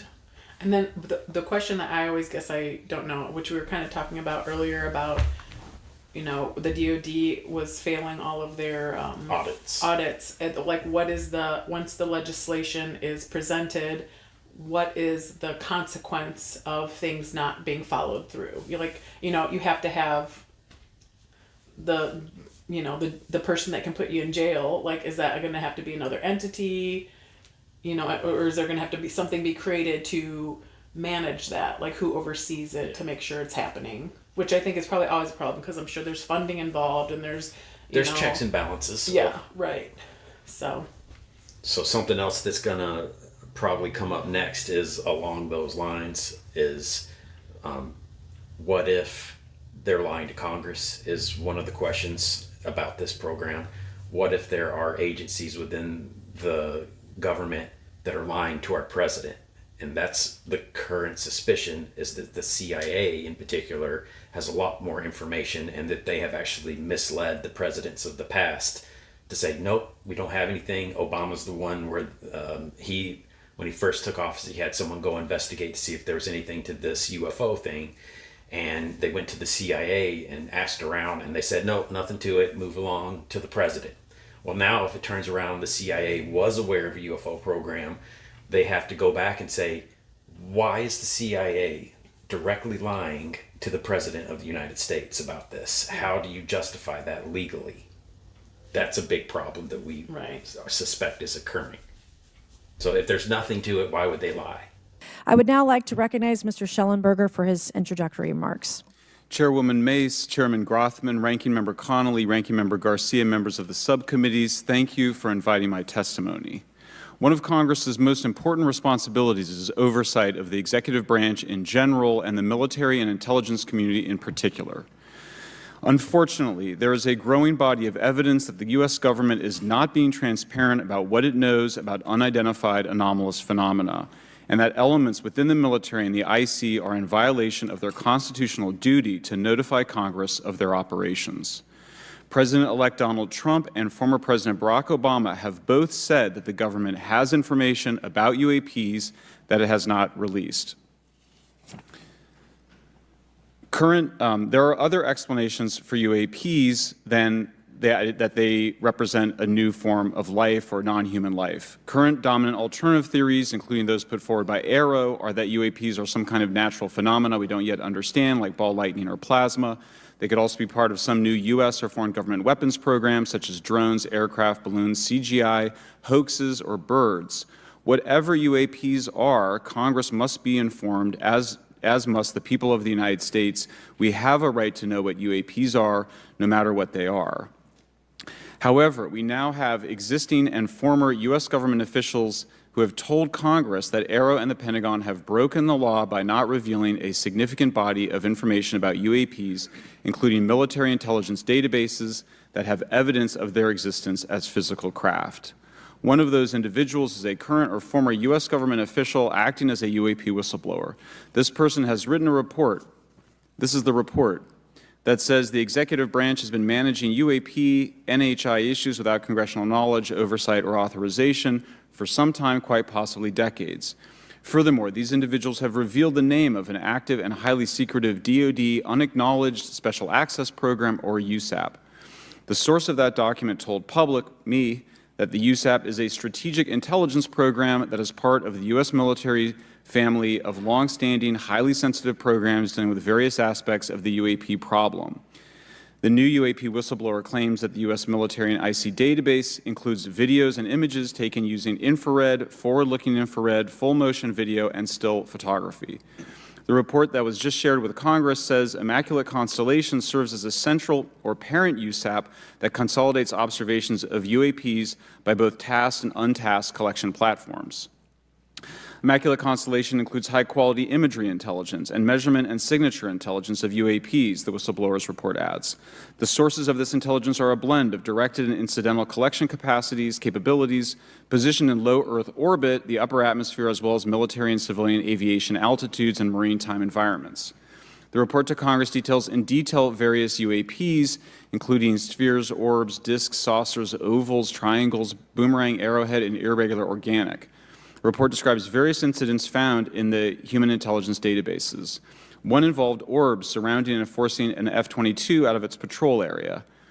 In another incident, the crew of a Navy aircraft carrier watched a small orange-red sphere rapidly descend from a high altitude of 100 to 200 yards directly above the flight deck of the CVN, or aircraft carrier. And since my reporting on this immaculate constellation last month, another source came forward who told me that they saw a roughly 13-minute-long, high-definition, full-color video of a white orb UAP coming out of the ocean approximately 20 miles off the coast of Kuwait. It was filmed from a helicopter. Then halfway through the video, the person said the orb is joined by another orb that briefly comes into the frame from the left before rapidly moving again out of the frame. The person discovered the video on SIPR, the Secure Internet Protocol Router Network, which the DoD uses to transmit classified information. A leading UAP researcher who utilizes the Freedom of Information Act to find out what the government knows, John Greenwald, told me last year that the U.S. government had been increasingly denying his requests for UAP information. He has been doing FOIA requests for 27 years and has an archive of 3 million pages. The government has for decades denied any interest in UFOs, he told me, but the documents that he has assembled show that behind the scenes it was a completely different story. Contrary to the hopes of many advocates of transparency, the government has been restricting more information since the leak of 3 UAP videos in 2017. The DoD organization AARO has been labeling many documents with a B7 exemption, which Greenwald says does not make any sense. They're stating that anything AARO does is involved in law enforcement investigation, which allows AARO to not release it. Greenwald says that the DoD has denied the existence of a UAP and ATIP-related records on multiple occasions, only to acknowledge them after an appeal was filed. He added that the Naval Air Systems Command in March 2022 stated they found no additional UAP videos. It seemed strange that they had 3 and only those 3, but other requests had been filed by the Black Vault, that's John Greenwald's group, to seek out more places UAPs might be hiding. Then in September 2022, the Navy admitted that the UAP-related videos and photographs existed, but denied the request in full for their release, saying that the requested videos contain sensitive information that are classified and exempt from disclosure. The DoD will deny things on a Monday and then admit to it on a Friday, said Greenwald. He said the government can and does release videos that protect secret methods of capturing it. They fall back on the sensitive platform excuse a lot, he said. However, the on-screen information can be blurred and scrubbed.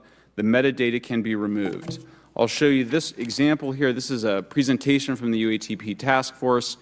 This is completely absurd. It's nuts, this level of censorship, of redaction on a document. It shows the redaction of how many reports they've collected, for how many years. 2 of the 3 potential explanations are blacked out. The Pentagon, the intelligence community is treating us like children. It's time for us to know the truth about this. I think that we can handle it. Thank you very much. So that's the guy that I'm most excited to hear from, because he's the guy that uncovered the Immaculate Constellation program. That is the actual UFO investigation program within the government. However, Susan Go, who is that public affairs officer for the Pentagon, has made a statement that that program, no program by that name ever existed. So that's where the Pentagon is saying, hey, this doesn't exist, but he's found someone that says, I found it he says he found it by accident. So he was somehow on the SIPRnet and he was able to find something that made him aware that there was this other program, and he started collecting information. He's gone and told this gentleman he's fears for his life probably, so he's not the one sharing this information with us, but he shared it with someone that's not even a UFO journalist. He's covers a lot of topics, but he does cover UFO stuff every now and then. The man that just spoke? Correct. What's his name? Michael Schellenberger. Okay. So that's important to know. He also... the SIPRnet thing? SIPRnet. SIPRnet is... It is basically... I gotta sneeze, I'm sorry.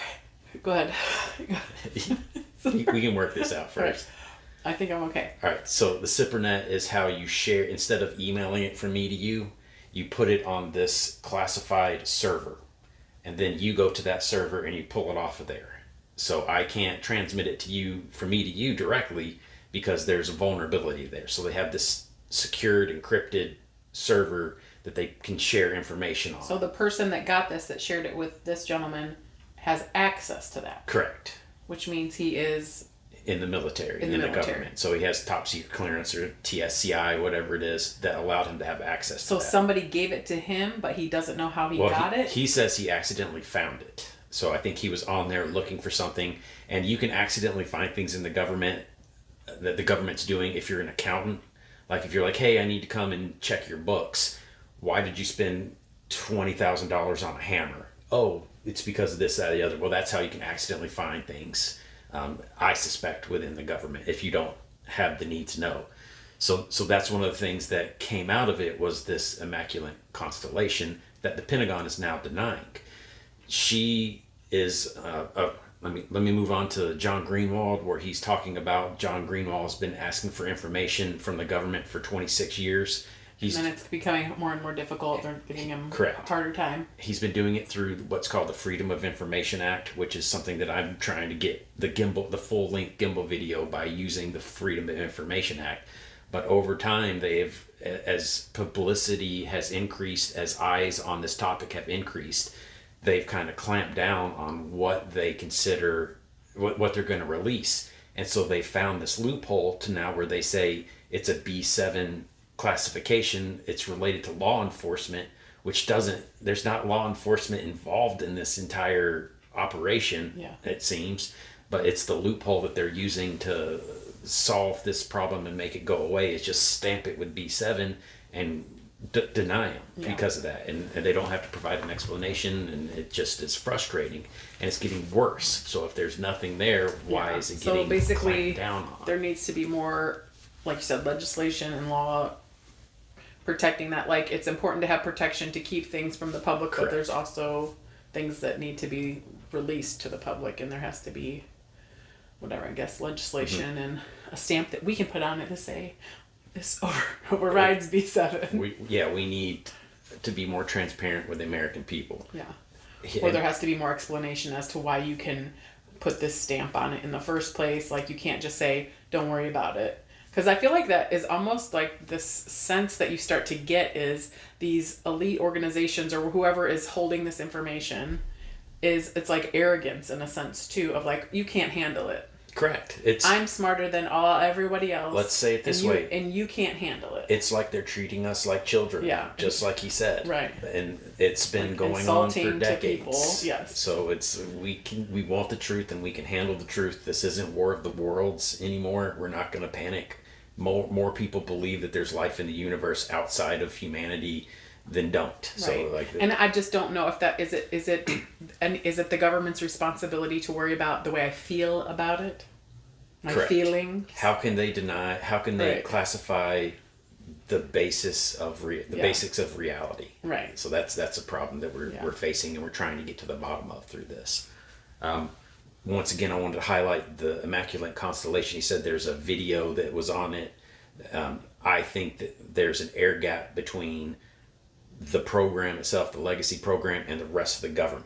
So there's plausible deniability from the public affairs officer. There's plausible deniability from the Aero office that investigates UFO, because this legacy program is keeping all the information to themselves and not sharing anything that's critical with anyone else. However, he hit on something that a lot of the reasons they say they can't release videos is because it shows our collection platforms and how much resolution we have in our videos and how we can collect information and stuff like that. Our enemies would want to take advantage of that.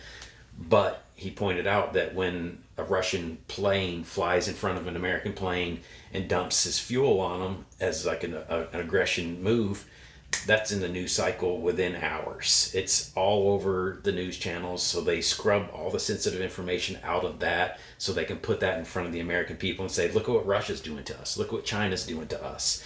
But yet they can't release any of this UFO footage that, quote unquote, it's not really UFOs, because it's too sensitive a platform for them to release information on. But they can do it for other cases. To Congress, right?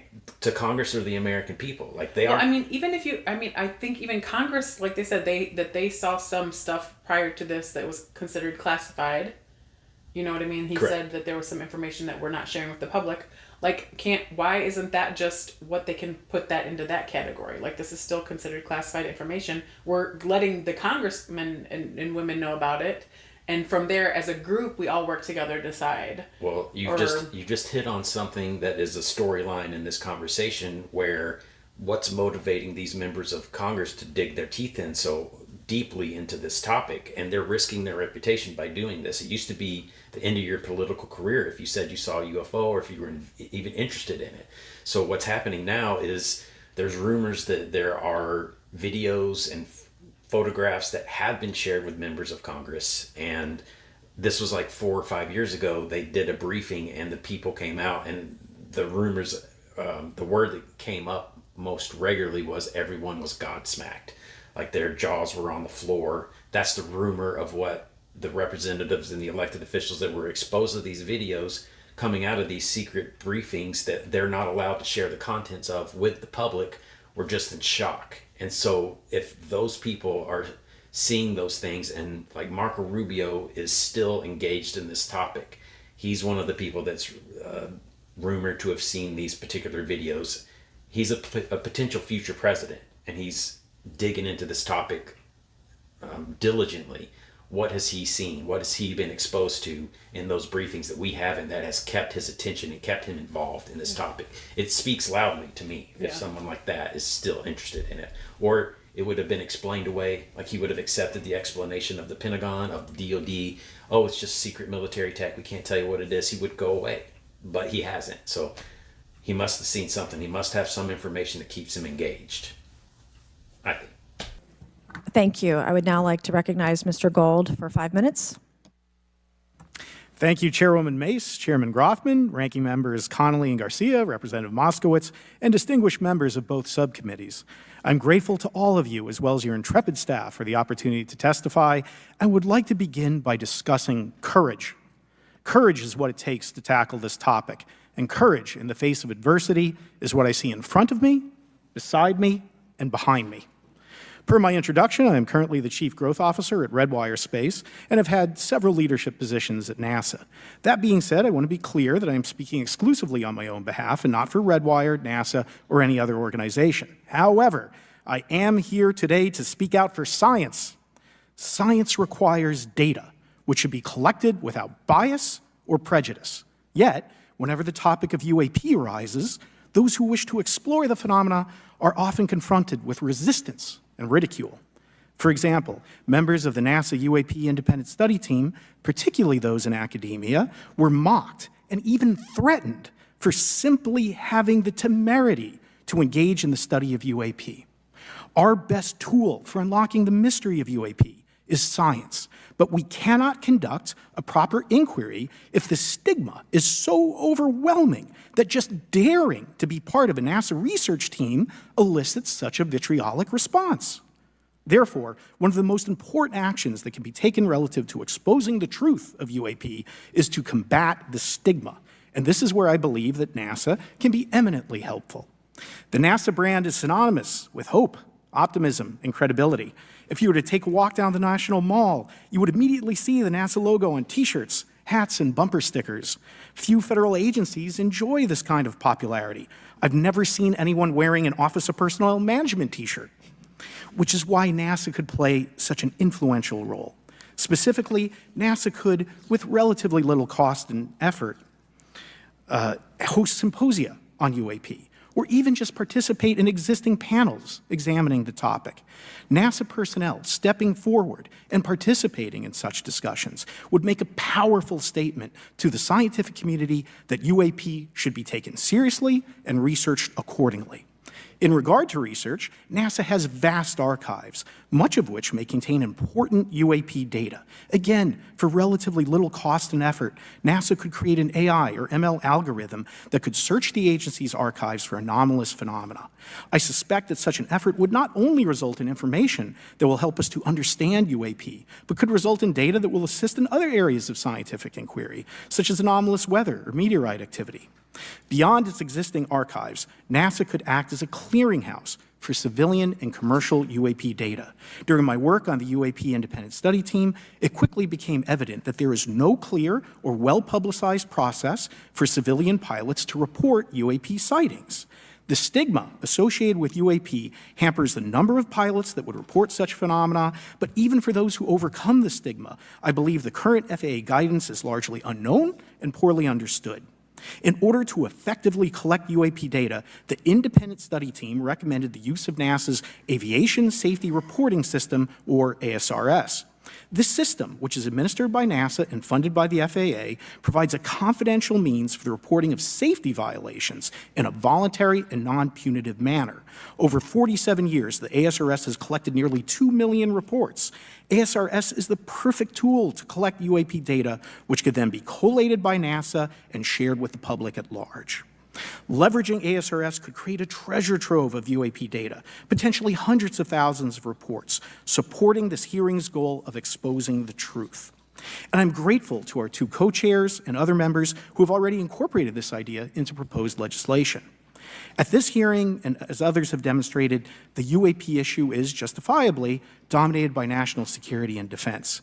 However, I would urge the subcommittees to keep in mind the numerous ways that NASA and the FAA, as well as commercial activities in the air, in space, and in the water, can generate a massive amount of invaluable data on anomalous phenomena. I cannot help but be excited by the potential for such an endeavor, since scientific discovery is driven by anomalies. It's the existence and study of anomalies that led to the theory of relativity, quantum mechanics, and nearly all of humanity's scientific breakthroughs. This is why the study of UAPs should be embraced, since whatever is occurring, the chance to garner new knowledge should never be ignored. We must be thorough in collecting information, fearless in making conclusions, and open to following the data, no matter how mundane or extraordinary the results may be. I began this testimony by praising the Joint Subcommittee members for their courage, and I will end by echoing that sentiment. As the saying goes, the truth is out there. We just need to be bold enough and brave enough to face it. Okay, so that was Mike Gold. Once again, he's got a great sense of humor. You'll hopefully see more of that as we go on. But he did mention some things that I found interesting, like he was talking about he's a member of NASA, or a consultant for NASA, and he was assigned to be on the UAP independent study group that they put together. And what he's referring to is his colleagues were harassing other members of the UFO IST. They were being harassed by their peers for even being interested in it. Like, why are you wasting your time on this? You don't really believe that, do you? Those kind of things.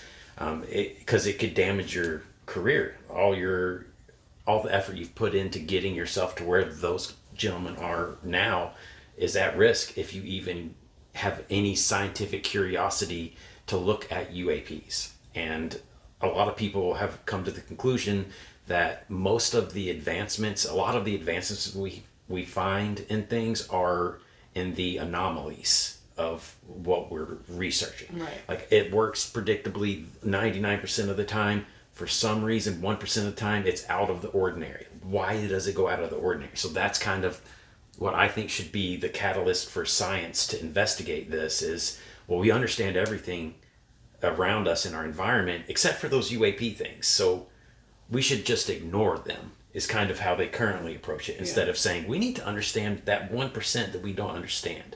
And how can we benefit as humanity from learning about that anomaly and use it to our advantage to advance our mankind, our entire race. Well, and I think the interesting thing about having like that, talking about that stigma and all of that stuff, is that it just, I think the fear around, like a stigma starts from doubt, you know what I mean? Or like the fear of something, fear of being wrong, maybe, if people take a chance on something, or, is it embarrassing, or, whatever that starts from. But I think that it like you said, it like kind of stagnates the movement forward. And, but what is that within us that has that fear, or what is that pulled upon? Is it ego? You know what I mean? Which it seems like the more I'm watching this, the more it's just like all of this stuff falls on like the ego of men, not just men, but like, Man. yes, mankind, and this like concept of ourselves and how, and I think the other thing too is that sometimes I think that the thought of something being beyond us that we can't explain, it starts to affect things like religion and our belief systems on some of that kind of stuff. And I think there's a lot of fear that is wrapped around that too. So I think that's something that would immediately put people for sure that I know, stop them in their tracks from even wanting to know almost. Correct. I'd rather not even know. I need to believe my belief system because it aligns with everything in my life that makes sense to me, So I think that fear around stigma is strong. So that stigma is engineered stigma by the government in addition to the fear that you're describing. You're describing human emotions, human reactions, but there's also a calculated deployment of stigma around this topic to discourage people from looking into it for self-preservation reasons, for security reasons, I'm sure associated with it, that are outside of just the natural human responses that you're describing, but it's there. So yeah, and when he talks about courage, like he's saying, like having the courage to say, I am curious enough, and I'm seeing enough evidence that's making me feel like I'm not. Even if you judge me and you think I'm wrong, like I'm gonna find something. Correct. I bet you I can find something. if there's nothing to hide, what do we have or to that lose there is something for out looking there? at it? Yeah, right. And the other thing about him talking, I like how he's telling you once again, like the last gentleman that spoke. Schellenberger. Not Schellenberg. When Lou was talking about, here's my plan, ABC. Well, now this guy's saying, well, here, and I don't know if he's got the backing of NASA to be saying these things, but he was talking about like cost effectiveness of like putting some research into it, and we can create, scrub this with some AI. There's easy capabilities that can do things so fast. Now that it's not going to be super time consuming, or So that hits on something that has been pushed forward by Chris Mellon, who has said, hey, not only does NASA have all these sensors out there monitoring our skies and our space constantly, the military has these giant radar stations on the coast searching for everything, but they have those filters on to where they're only looking for things that meet this certain criteria. Everything else that's outside of that criteria gets archived and thrown away, and no one looks at them. So he's describing if we could use AI to go back and look for the anomalies, that helps us identify what the needle in the haystack is going to actually look like, and then we can refocus our filters to start including some of those things and be able to have more information on them. But with NASA, their effort is to keep it all on the unclassified level. They don't actually have information that is classified. So there's a filter. Yeah, because is NASA a government agency? Pseudo government agency, I'll call it. Okay, I was I didn't think they were, but there's someone that's filtering the information the military gives to them. So that, in my opinion, leads to a bias. Like, well, what are you going to give to NASA that you're holding for yourself? Does that same organization that's filtering the information NASA receives also filter the information Probably. that Arrow receives? So they're keeping all the good stuff to themselves and saying, here's what you got to work with, figure it out from that. We're keeping the good stuff for us. That's my concern, is that immaculate constellation isn't accessible by anything but an elite group of people, that it's the cadre of individuals and that are willing about. to maybe do things that are questionable, to even to keep it quiet. Correct. In whatever they have to do, and for them, I don't know what would be the gain. Is it money? Is it power? Yeah, I mean that's usually these are unelected officials that don't have to get reelected, so they're what most people would say they comprise the deep state that everyone talks about in the government. They view the president as a temporary employee. They're in it for decades. They have the way that they operate, and they make the machine work. And we have mouthpieces. We don't need to talk to those temporary employee mouthpieces that we have and tell them everything we've got. They're a risk to our goals. Okay. So are we out of alignment? That's where I'm interested in Schellenberger's testimony, because he's adamant that what's going on right now is illegal according to Article 1 of the Constitution. Yeah. So it's a big deal. Yeah. The other thing that I was kind of surprised when he was talking about like stigma from other members of NASA. Like I thought everyone that worked at NASA wanted to believe that there was something else out Correct. there. Well, like how could you be giving someone Neil deGrasse crap Tyson, about it? who is like the spokesman for all things space, is very poo-poo on the UFO topic because he's like, well, if it was anything there, I would know about it. So it's ego. not there. It's it's so his ego. it's all just hogwash, basically. Poppycock, The ego as of Jerome man, Wilson would once say. again, foiled again by ourselves. I will now recognize myself for 5 minutes of questioning. I have a lot of questions, and I have a lot of witnesses. So I would just ask if it's yes or no to please just tell me yes or no. If it requires more than that, be very succinct because I would like to go down the line and ask as many questions as possible. So for the Admiral this morning first, former DOD official Chris Mellon reached out to you about satellite imagery from 2017 that depicts a UAP. What were the dates in 2017 when this occurred? I can't share with you the details, ma'am, but I can do it in a closed setting, and I can also tell you the agency that wrote a report on it. Okay, so who has the imagery? I can tell you that in a closed setting. All right, so I wasn't expecting that to happen so quickly, but one of the frustrations associated with the whistleblowers in these hearings is that you are going to hear a lot of, well, I can't tell you that here, but I can tell you that in a closed door session or in what's called a SCIF, which is basically a secure room that nobody can listen in on or spy on or things like that. And they have to get proper clearances. The members of Congress have to get the proper clearances to be able to enter the room to receive that information. So it's this complicated process of a simple question that she just asked him that he's not allowed to answer because that would put him at risk of exposing a national security concern. So there's going to be a lot of, I can't talk about that.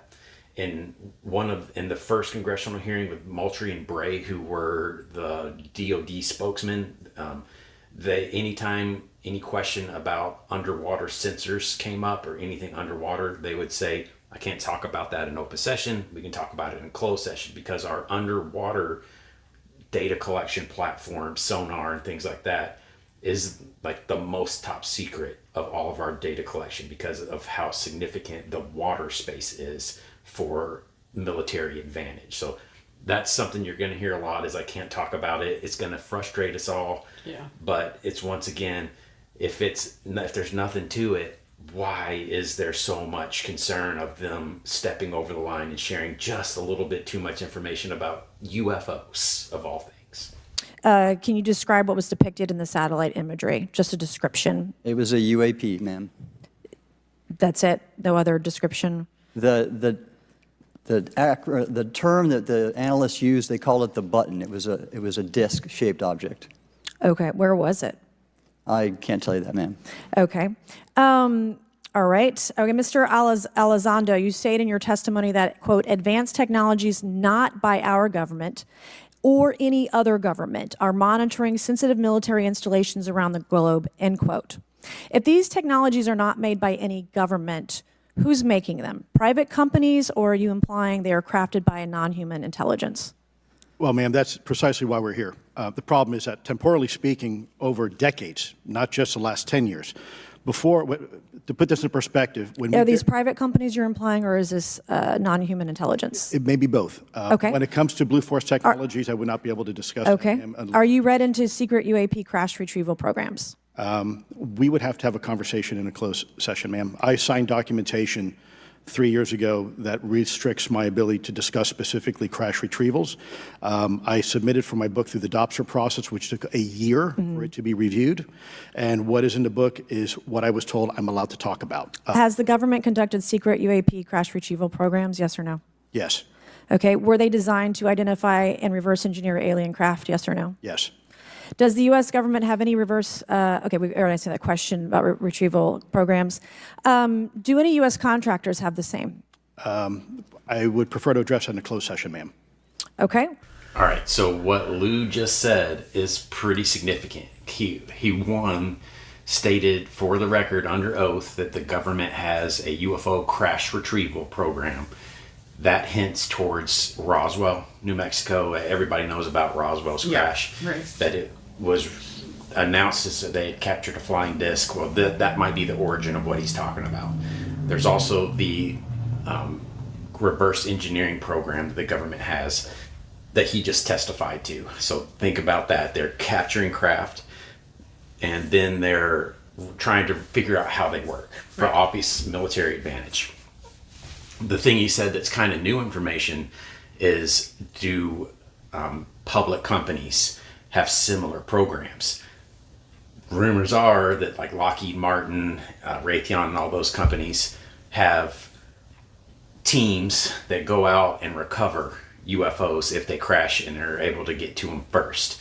So that almost shows like there's a competition between some of these defense contractors and the military to get there first. Because if you get to the UFO first, like it's so we're not fighting amongst ourselves almost. potentially. In a sense. So who owns a UFO? No, not Right. the U.S. Nobody. government doesn't.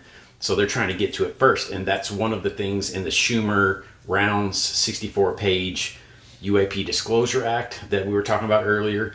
There was a portion in it that said eminent domain.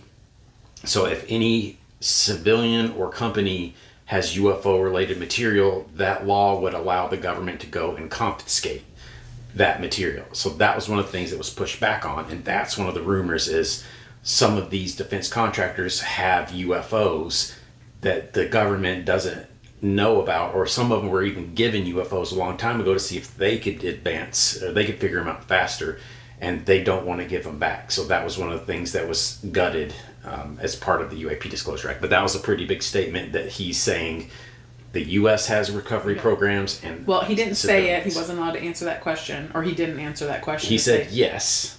that public agencies have. Correct. He I said thought he he said I said read yes to both, but he couldn't give details. Okay, sorry. In your book, you mentioned government employees who've been injured by UAPs, placed on leave, and receiving government compensation for their injuries. Is that correct? That is correct. How can the government deny we have recovered craft if they're paying people because they've been injured by recovered craft? Ma'am, that's a great question. That's why I think we're here again, because I've seen the documentation by the U.S. government for several of these individuals who have sustained injuries as a result of a UAP incident. It's a crazy idea, right? The hypocrisy and the logic. Okay, Mr. Schellenberger, I'm going to say it again to be very clear. Immaculate Constellation. What's its mission and how are they funded? Its mission is to, as I stated, its mission is to, it's an unacknowledged special access program. Its mission is to document UAPs. Okay, and do you, for your story and your report, do you have more than one credible source? I do. Sourcing, okay. I do. And then why do you believe your sources to be credible? How do you judge the veracity of the documentation you've been provided about this program? I checked the sources, and they are who they say they are. They are current or former government officials. Mm-hmm. I wanted to also add that I did not specify that they were Defense Department employees. I didn't specify the agency nor the gender. Would they have included non-government employees, people that aren't employed by the government? These are, I'm comfortable saying that these are government or previously government employees. Any of them currently employed by a private contractor or private contractors? I'd rather not say. Okay.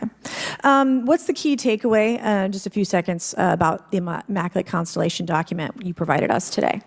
I think that what the American people need to know is that the U.S. military and intelligence community are sitting on a huge amount of visual and other information, still photos, video photos, other sensor information, and they have for a very long time. And it's not those fuzzy photos and videos that we've been given. There's very clear High res. images, high resolution. How many visuals, graphics, videos, photos? I mean, I've been told hundreds, maybe thousands. I mean, I also wanted to say, because there was some conversation around concern around the revealing of these materials, revealing the source collections, but some of these are shot from helicopters using normal videos of oceans. I just think that's absurd that somehow you're going to be revealing some secret U.S. technology by revealing that you've photographed orbs off the coast of Kuwait. Okay, thank you. I have 8 seconds. Mr. Gold, did the NASA independent study team get briefed on what you call OSAP? Very quickly. I flagged the Advanced Aerospace Weapon System Classification Program to our chair and our DFO. We did not get briefed, but I believe it is definitely worth looking into. That was probably the largest UAP review effort ever, and I think produced a lot of interest data, including revealing Nimitz. I don't know if my fellow witness Lou might want to. He did yeoman's work on it. Might want to comment. Okay. I'm going to turn to Mr. Moskowitz, who will be recognized for 5 minutes of questioning. Thank you, Madam Chairwoman. So, Mr. Gold, you gave a whole diatribe for a couple of minutes about UAPs, science, data collection, stigma. A lot of non-believers in all of this would just ask a very simple question. Why? Why is it so hard? Right? Like, why are people, anytime they ask, why are they always thwarted? Why are they always judged? Why is they always have misinformation spread? Why is there always retribution? Why is it always met with an ear? What's the why? If it doesn't exist, why is it such a problem? I think if you go through the history of science, Representative, it is always difficult for breakthroughs and new information, regardless of whether it's UAP or any other kind of discovery. And in science, we're supposed to be open, but when you break with the orthodoxy of what's believed, whether it's Galileo saying that the Earth doesn't rotate or the Earth rotates around the sun or the sun doesn't rotate around the Earth, it's always challenging for new beliefs. And the more extraordinary those discoveries, the more extraordinary those new beliefs, it's very difficult. So I think this is natural. There's natural conservatism that when it comes to science, but this issue in particular has been very difficult where, again, even to attempt to study it becomes problematic. But every hearing like this, every news report, every video, documentaries. I was privileged to be a part of something Dan Fair is putting together. I think many of us have interviewed for it, documentary over 30 different government officials. Every brick in the wall will help get us closer to getting to the truth. I appreciate that. Mr. Elizondo, did I have that correct? Sir. I'm a recovering lawyer, so I'm going to put my hat on for a second. You said you signed a document. Love that. Who gave that to you? The U.S. government, sir. Okay, you have a copy of it? It is stored in a SCIF right now. I do not have possession of it. The U.S. government does. What department of the U.S. government gave you this document? I will say the Department of Defense. Unfortunately, I can't say in this forum much more than that. You specifically said the document said you can't talk about crash retrieval. Well, you know, you can't talk about Fight Club if there's no Fight Club. Correct.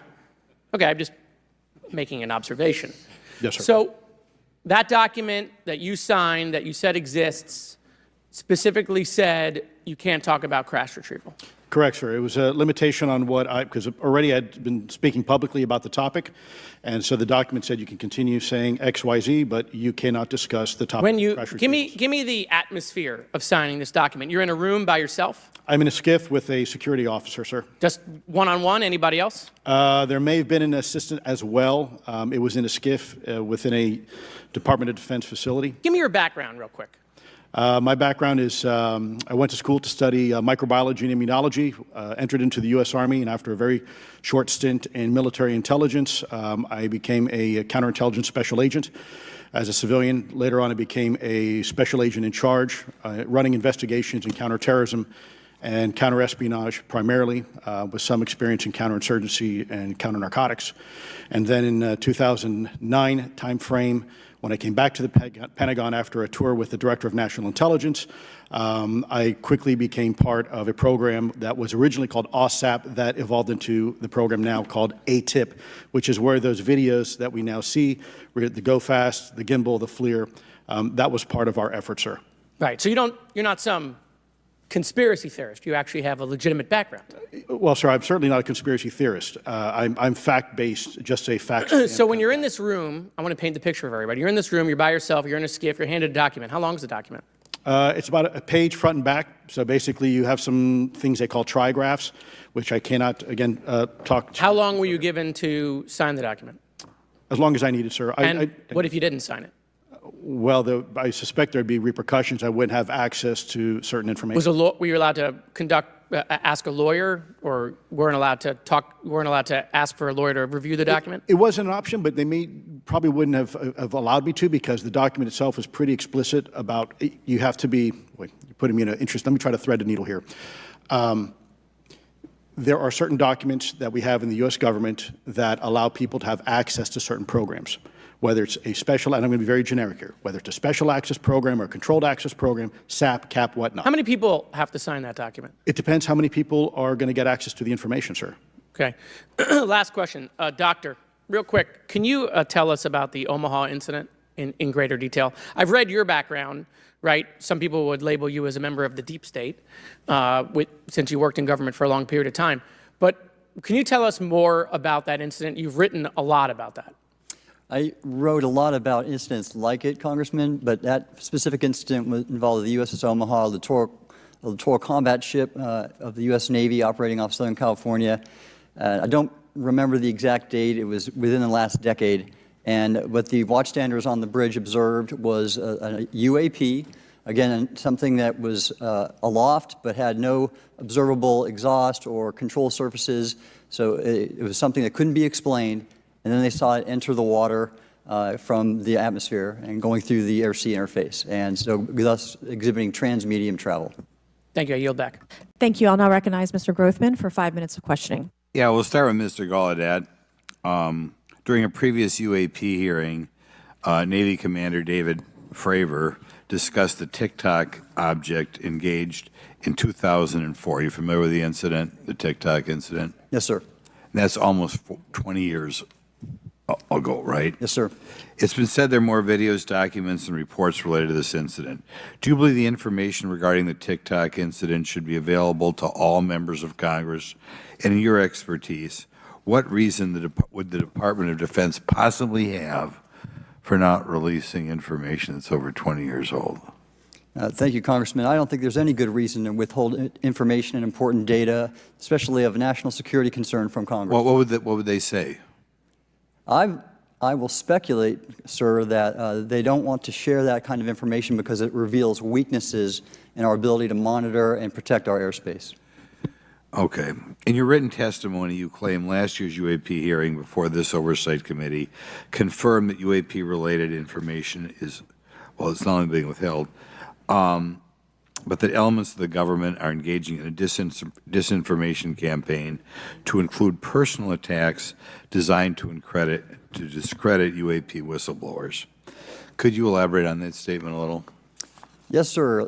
Earlier this year, I met with the DoD's All-Domain Anomaly Resolution Office, and what I thought would be a 90-minute meeting just to meet with leadership turned out to be an hours-long influence operation on me, where they attempted to convince me of the validity of the very flawed and error-ridden historical records report.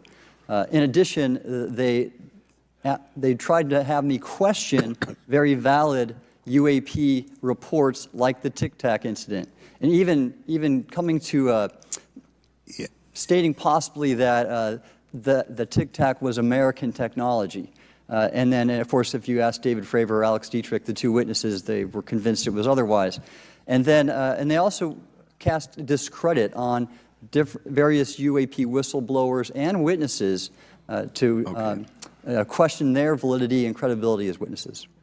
Well, it's Grothman is asking, what's the gentleman's name? Gallaudet about what happened with him, and he was talking about how he got pulled into a room that he thought was going to be, what did he say, talking to he was meeting gonna people, give his maybe testimony. giving his testimony, and it turned into what he felt like was them trying to tell him An influence operation. yeah, where that he, you know, like make him have doubt, basically, which kind of reminds me of like where you've seen like interrogations from the police where a suspect ends up basically saying they did a crime when you just circled and circled and circled. Clearly he said it was an hour long, but you know what I mean, like that feeling of starting to put doubt in your own mind. Correct. Of, you know, what did you really see? Are you sure that's what you're saying how the other people that witness it are not credible and stuff like that. I mean, if you're doing something like that tactic, what's the reasoning for doing that? So I think the easiest way to describe it is they were gaslighting him, just trying to get him to believe what they were wanting him to believe.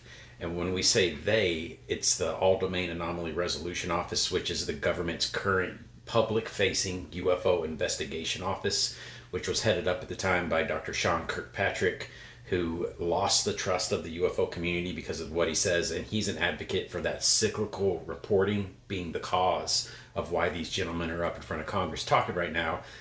He's suspecting that everybody's just playing a game of telephone, basically, and getting it wrong. So when he went in to give his testimony, it was with Arrow. Arrow, being the latest iteration of the government's UFO investigation, is suspected to be there to squash this topic. When the UFO, back in like 1947, there was a wave of UFO sightings, the government got involved and they were proactive in trying to figure it out. And then someone came in and said, we're going to cancel that project and start this new one called Project Grudge, with the goal of dismissing all the reports. Basically, they're going to pour cold water on this fire.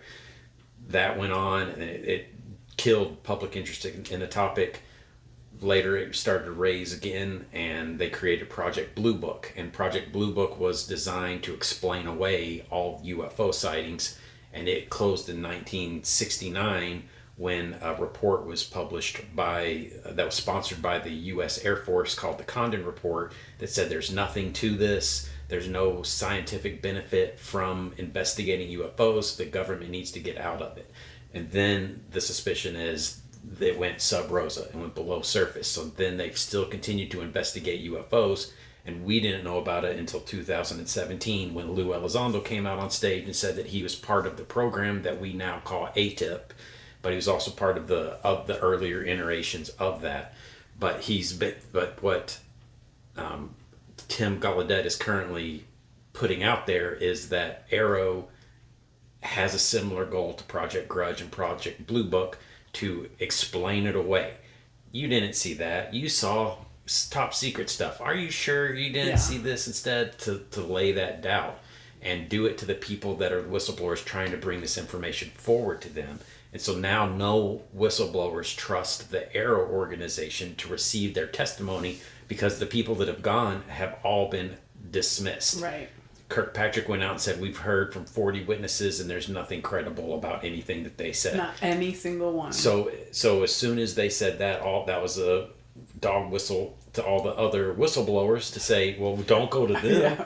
And so they're going directly to members of Congress. They're going directly to these committees that are formed that can and were more open-minded and willing to receive their information and actually think about it instead of just outright dismissing it. Well, and with it's the not even like intention they're of outright dismissing. Yeah, that's what I mean. Is they're meant to be dismissing it. Correct.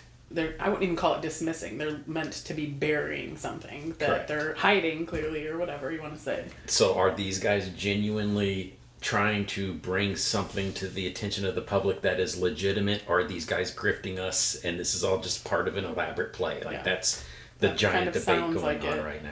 Well, and I definitely like the gentleman that's speaking, because I just feel like he's like, you're not going to talk me out of something. Like, I'm not, I don't have my moral compass. You're never going to talk me out of this. Correct.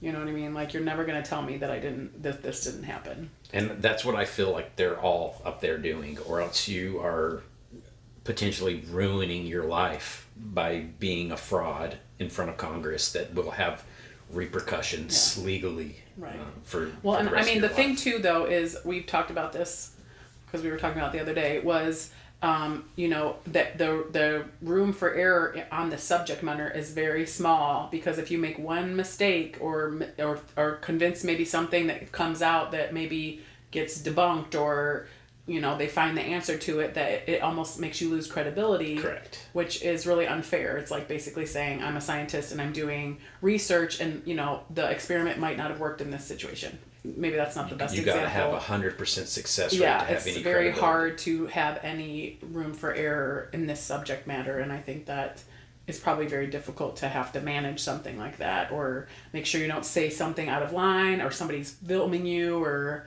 talking. It's probably very stressful. Yeah, it is, and that's So why I'm not interested in going down that route personally. So if you go there, I'm gonna be in the background. But that's why I feel like these guys are, I don't want to say quick to say I can't tell you that, but they're very aware that they can't do too much. They can't say too much, or else, because they've signed an oath to the government saying they would protect these secrets for the rest of their life. Yeah. And they don't want to renege on Well, their- yeah. Well, I mean, they have loyalty. I feel like that's the double-edged sword for them too. Is that like I have loyalty to keep an oath, and I'm an honorable person, and I do this. But but now I'm feeling like I was put in a crappy situation, maybe where I would really like to speak out about this, but tricky, a sticky situation. sticky. Okay, we'll go to Mr. Elizondo. Hope I got that right, or not at least Close not enough, that sir. right. You're familiar with the recent drone incursion over Langley Air Force Base? Yes, sir. The owners of these drones remain unclear. The U.S. military has not been able to give us in Congress an answer. Given your experience with the Department of Defense and the intelligence community, how frequently are UAP sightings over military installations?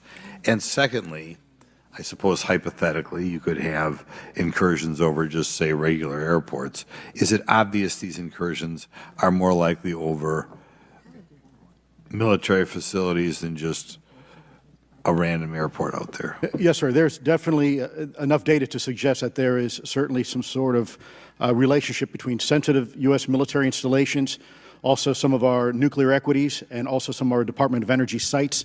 There is a long historical record that some of your colleagues may have, documentation that demonstrates this. This is not a new trend. This has been going on for decades, and that information has been obfuscated, unfortunately, from folks like you in this committee. And I think that's problematic because ultimately, at the end of the day, we have a significant situation here. We have something that can enter into U.S. airspace completely with no attribution. And how long has this been going on? Sir, decades. And there's information that will hopefully be entered into the record. Lou just hit on something really important, and that's where he was asked about, is there a correlation between military installations and UFO sightings? Well, there's a collection bias for sure. Because that's where all our sensors are. Right, I remember him saying that. Then what he then flipped it into is particularly in regards to our nuclear installations. Well, he has also, in his book, recently introduced what was called Operation Interloper, where they coordinated efforts with like the Navy and set up a nuclear footprint that would be considered irresistible to UFOs so that they could draw them in and collect information on the UFOs themselves. And he said it was successful. There's rumors that happened in Russia as well, and that they were able to more or less kind of sort of communicate with them by making certain hand gestures in the air. It elicited a response from the UFOs, according to someone from like a general from Russia that made some statements along those lines. So Lou is hitting directly the nail on the head as far as nukes draw in UFOs, and I hope he talks about Interloper because that's the bait that they've used in the past to collect more information on UAPs. What the bait to talk to who? The bait to draw UFOs in to where they can, where they have their equipment. They have all these nuclear powered aircraft carriers, submarines. We're trying to catch UFOs. We're trying to make UAP. we're putting some bait out there to draw them in. And then when we draw them in, we can collect data on them. All of our sensors are there as well. And we can record what they do, how they respond to us, how we respond to them. What do they do if we do this? What do they do if we do that? So there's all kinds of information you can just collect if you can predictably draw something in and you're ready for it. Instead of it, you know how it is, like, hey, I saw a bird, let me take it. Oh, the bird's gone. I didn't take a picture of it. If you knew that bird was going to land there, you'd be ready to go. You'd have a better camera. You'd be aiming directly at it. Everything would be pristine. That's kind of what Project Interloper was to create a situation where you could draw them in and be ready to start collecting data on. You can't unring a bell though. Correct. Well, I worry about, they talk about collecting UFOs. I'm like, how long are we going to collect UFOs before they want to collect it back? I guess in my brain, I don't know why I make an assumption that they're higher intelligence necessarily, maybe just different intelligence or different capabilities and stuff like that. So I guess I think of it like, we always are poking at like creatures and studying animals, and sometimes that's how I perceive what might be happening with them. Also because in the course of history with all the nuclear stuff is like, if they could have done something they, or if they wanted to do it, they could maybe do it. So I don't necessarily feel like fearful of it. In my mind, that's kind of how I feel about it overall. But I forgot what I was going to say where I was going with that. That thought does help me sleep at night. Like, Oh. well, if they haven't done it yet, why would they wait until our society has advanced to the level where we have these terrible weapons of mass destruction to interact with us? Why wouldn't they have done it when we were sticks and stones? Yeah. Or I just think about it like them overseeing us in a positive way, or like they're the ones turning the switches off. Like, guess what, dummies, don't use those. Well, they turned them on in Russia. Well, supposedly, whatever. Maybe, like we said, maybe they and they and down. didn't stop Hiroshima or Hiroshima from happening. Right. So that's where a lot of people are like, they're just passive observers. They're not necessarily malevolent or benevolent. They're neutral. Yeah. They don't, and it's They don't one of care those things is like the zookeeper hypothesis. Yeah. They're keeping an eye on us, but they're not interacting with us. If you go into the panda cage, you got to wear a panda uniform or outfit so that they don't get freaked out and think something's weird. Is that what's happening on a level that we don't realize is happening? Right. And we would be so offended to think there could possibly be anything out there that's more intelligent than us. Hubris is a big problem with humanity, in particular this topic as well. Think of any possible reason why they can't release any information they have on something, say, 15 or 20 years old. Sir, if I could echo my colleague here, Admiral Gallaudet, I think one of the big issues that we have in the intelligence community, Department of Defense, is we don't want to broadcast any potential vulnerabilities or weaknesses in our national defense systems or on intelligence collection platforms. Therefore, when you have a conversation where you address a problem for which there is no solution, it makes that a very uncomfortable conversation to have. Okay, we'll switch to Mr. Schellenberger. The primary reason you're here today is because you published an article on the news publication that you own called Public, right? Alleging that a new unnamed government whistleblower has come forward asserting that a highly classified program exists dedicated to recovery and reverse engineering of UAP technologies. Can you give us what specific evidence you have or that your source provided you to substantiate the claims about the existence of the Immaculate Constellation program? Well, you have the report in front of you now, so you can see it for yourself. I checked the report, and I did not find it based on existing cases. It was new cases for me. I hadn't found anybody. So that answered for me that it was not obviously circular reporting, which is one of the big concerns in this space. I also had the name of the program confirmed by more than one additional source. So yeah, and then of course I checked to make sure that the source was who they claimed to be. Okay. I should also say that when I said before it was this database, it is a much broader program than that. It also includes human intelligence, and then, as you mentioned, the retrieval and the reversal. Any knowledge of what country these things originated in? No, I have no idea. Okay. Okay, I will now recognize Mr. Burchett for 5 minutes of questions.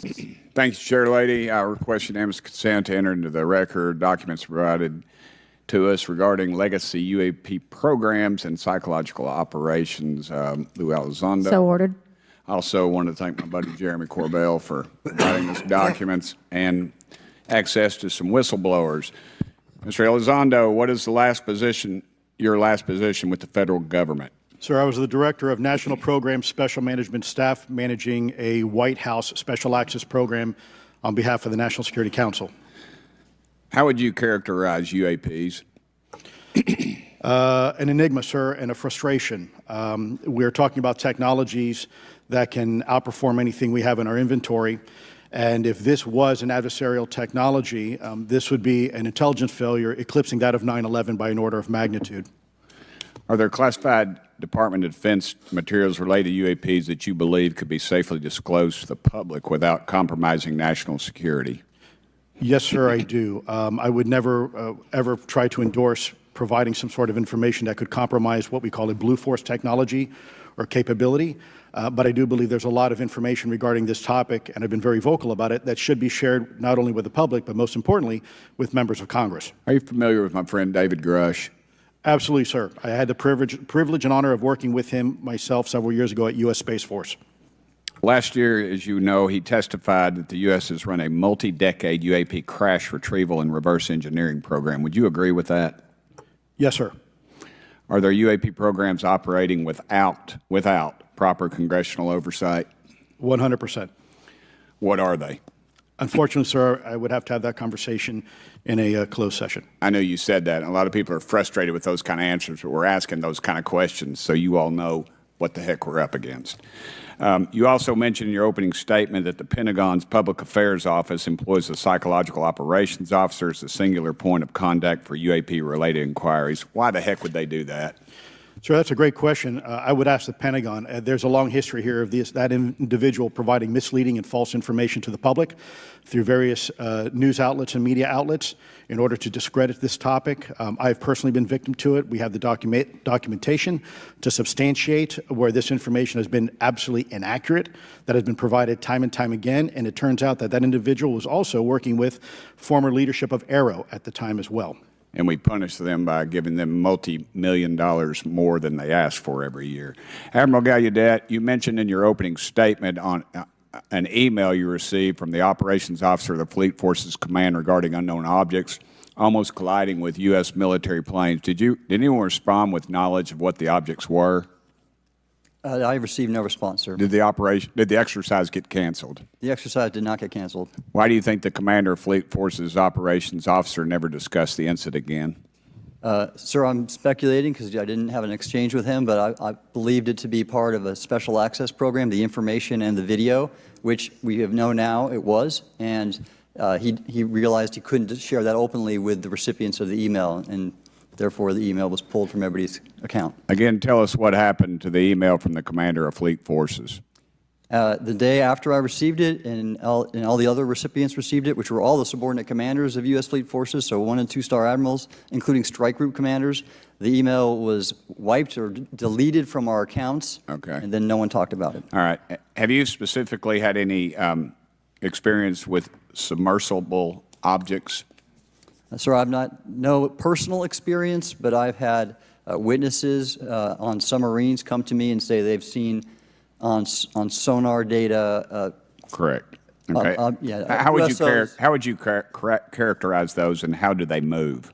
The one instance that was revealed to me was in the 80s on a nuclear-powered submarine, a ballistic missile submarine, that the object exhibited the characteristics of a Russian torpedo in terms of its speed of movement and closing rate with the submarine, and then it slowed and followed the submarine slowly in its wake for a period of minutes, and then rapidly exited the scene. And nothing that we know of and technology-wise could replicate that. And the speed of these objects was faster than anything that we have or anybody else has that would be manned. Is that correct?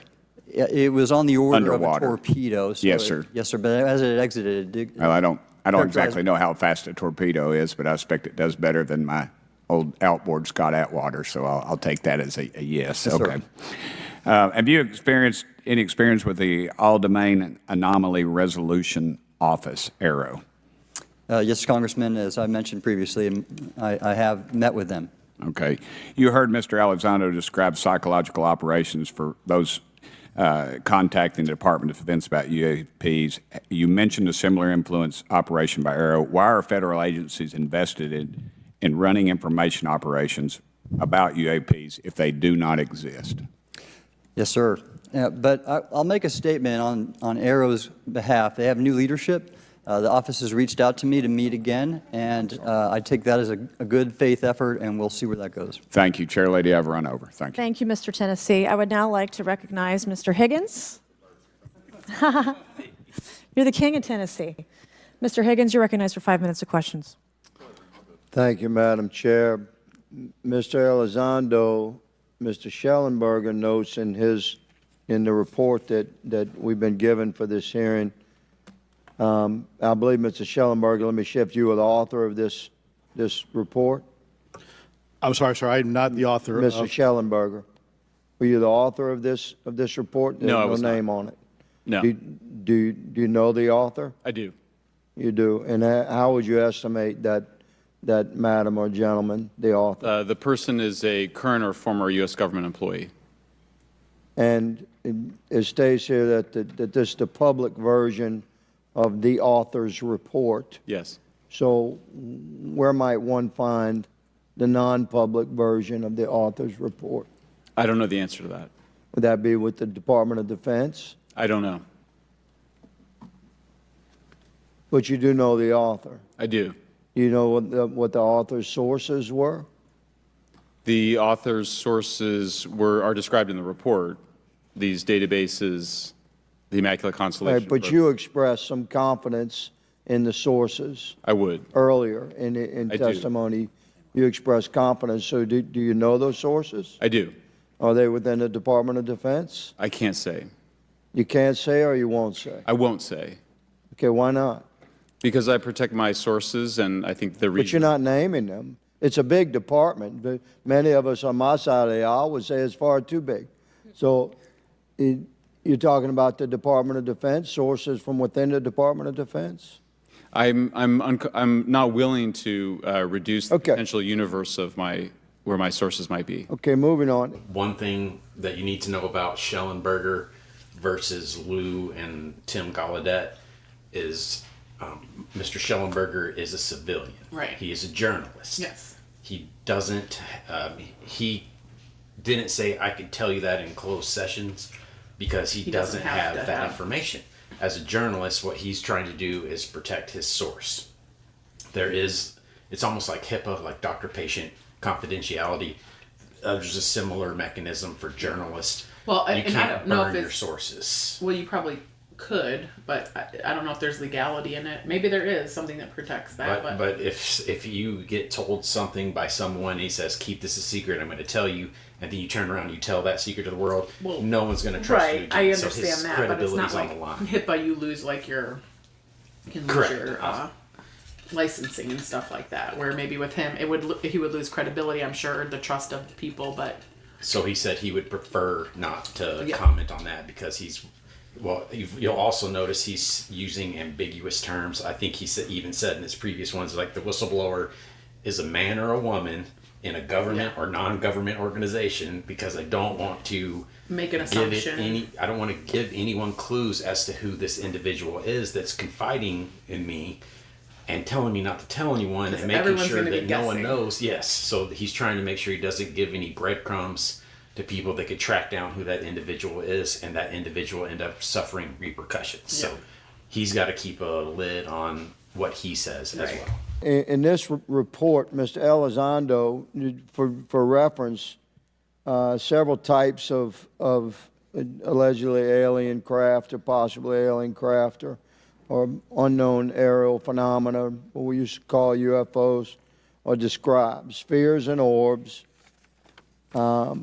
discs and saucers, oval or tic-tac, triangular shape, boomerang and arrowhead, and irregular or organic. Mr. Elizondo, does that summarize to you the types of craft that we're discussing today? Sir, that is a general morphology, historically speaking, of many UAP. So those descriptions are very different craft. Is it your assessment that they would come of different origins? It's possible, but it also could be in sense a matter of utility. One thing that Lou just said is that the morphology of UFOs, he was talking about that. He was cut off before he got to what I think he was going to make the point of, is the congressman said, based on those different morphologies, different shapes, are they coming from different origins? And he said possibly. But what Lou has said in previous interviews is that the different shapes could be for utility. He mentioned that as well. They serve specific purposes. So there's the shape has to do with what they're doing. With its functionality. Right. So there's a direct correlation between this type of craft is used for reconnaissance. This is used for monitoring or taking pictures or whatever. And there's rumors that go around that say that there's basically motherships, for lack of better terms, that produce these UFOs as needed. So they're kind of 3D printed, and they go out and they perform a task, and then they come back. And this is just strictly, though, like in the realm of speculation about what they think, why there might be different shapes. Correct. Well, we can say that, but that's what Lou has to put the, he can't go too far and say, I know this is the thing, but he could say, just imagine if. He can use loose terms, just like Gallaudet said, like, I'm speculating that it could be that this, that, or the other. Well, they can't say, I know because of this, and some of these things without violating their national security oath. They might have to frame it in, this Just makes me imagine. feel this way. It makes me feel like those Or shapes it might make respond sense to for it to duties. be something of this Correct. nature, like one source but with different jobs or something. Or maybe not. Or maybe he does know, I don't know, and he's just not telling us. Well, if he does Or know, can't tell us. he can't tell us, Yeah. and so he has to speak in generalities and theoretically speaking type of statements. And let me just state for the record, I never read the report that, or the article that Mr. Schellenberger put out. The reason That's is... a good point. We're just referencing it. Yes, sir. For descriptive purposes for the American people.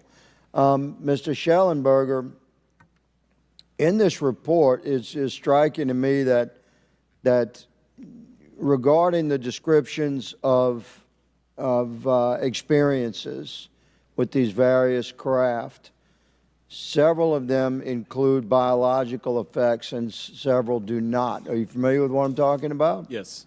Okay, so spheres and orbs, triangular craft, and irregular or organic craft include some descriptions of biological effects, including feelings of unease, electronic device malfunctions, long-term psychological effects such as anxiety or insomnia have been noted, feeling of being watched, a shared awareness with the triangle craft, and under the irregular and organic craft, biological effects include physical sensations of warmth or cold and unexplained smells and psychological distress.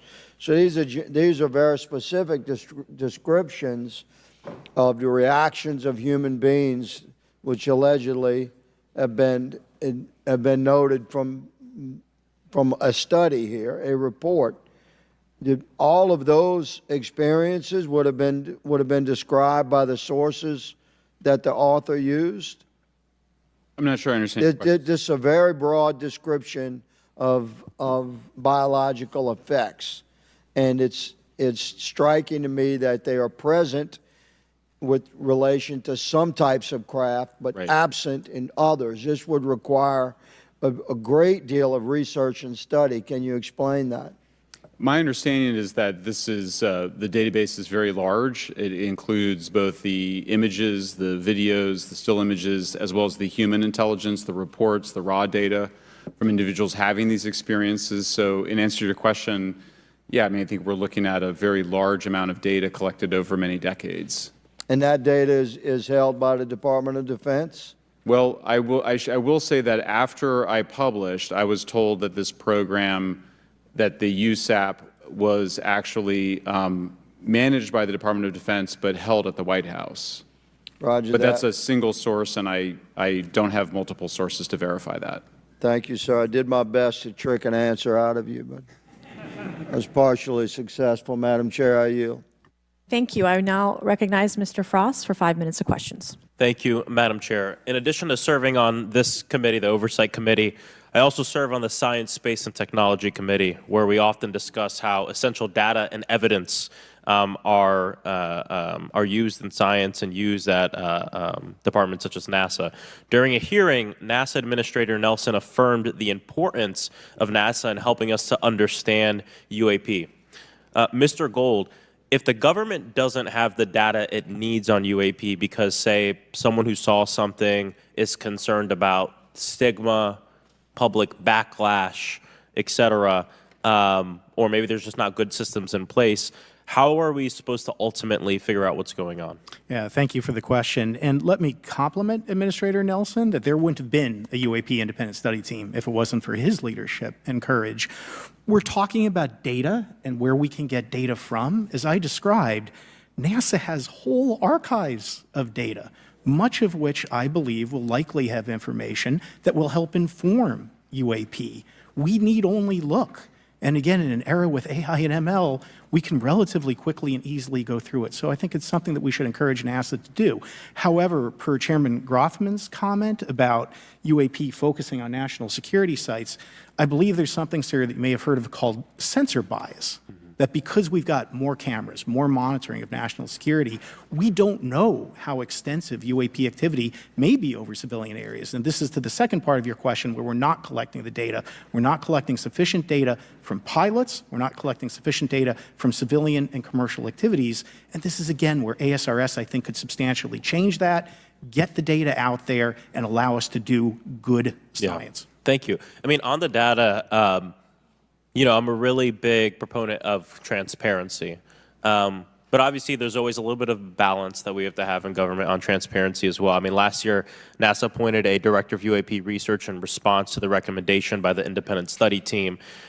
In the final report, there's a quote, "Despite numerous accounts and visuals, the absence of consistent, detailed, and curated observations means we do not presently have the body of data needed to make definite and scientific conclusions about UAP."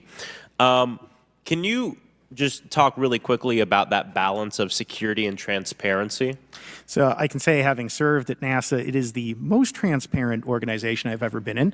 When we would have conversations of executive leadership, things would leak out almost instantly. So I can assure you, intentionally or not, NASA's very transparent. I don't know if many of you have worked with engineers or scientists. They love to talk. So I believe that NASA is a paradigm of transparency, but we must have the ability and the data to be able to be transparent with. And if we're not gathering that, if we're not looking at it, then we can't bring NASA into the game and get to that good science that you need. You know, it was about a year ago, I was touring a facility with a pretty senior government official. We went by a certain hangar and they said, yeah, that's, you know, a company leases that out. We don't really know what's going on in there. We have no way of knowing what's going on in there. And there was a few of those, in fact, while we were driving around this facility. To what extent do you think that some of the UAP out there comes from off the books or unauthorized experimental aircraft? I mean, I think probably the vast majority of UAP are drones, experimental aircraft, weather conditions, which is, again, why I say if we review the data, I think we're going to discover a lot about things we weren't even thinking about. But there is a percentage that isn't. And looking into those anomalies is how discoveries will be made. And relative to science, Congressman, if I can say, when NASA studies black holes, when NASA studies galaxies, we have instruments that are tailored to do so. With UAP, we're using cockpit gun cameras or cell phones. We could never do good science with that. And let me tell you, the NASA budget is under pressure. We need to make sure that the Artemis program is funded fully. We need to beat China to the moon and maintain our presence in low Earth orbit. So NASA would need more money to do this, but I think tailored instruments that would look at UAP in the same way that we have tailored instruments to look at astronomical data is important to gathering valuable and uniform information. If we were studying black holes by using fighter cockpit cameras, we probably wouldn't know that much about black holes. 100%. All right, what Mike Gold just said is that for them to be able to do science related to UAPs, they need to have the data. In order to obtain the data, they need to have specialized equipment to collect the data, sensor arrays that would be best suited for that specific task. Yes. Because your phone is designed to take selfies with. It's not designed to focus in on something in the sky that's moving quickly. That is something that has been discussed at length, and Lou Elizondo has hinted that there are certain existing technologies that are basically UFO detectors. Like certain signatures that they give off are able to be picked up by certain instrumentation that hasn't been shared with the public yet. So hopefully at one point we'll be able to get that information publicly available, and we'll be able to all have our UFO collection systems, and that they'll be able to start to learn more from them if they get the right tools in their hands. And Mr. Gold did a good job of getting some funding for NASA now. Well, keep that in mind, because that's one of the suspicions, is that this group of individuals is trying to fleece the government. Like, hey, government, let's look into the UFOs so that you'll send money to my program. and I'll benefit from the money that's flowing into my organization. Yeah. So that's one of the three options I told you about in the beginning. Are these guys basically looking to use the government as a cash cow that they can collect from? And what do you think?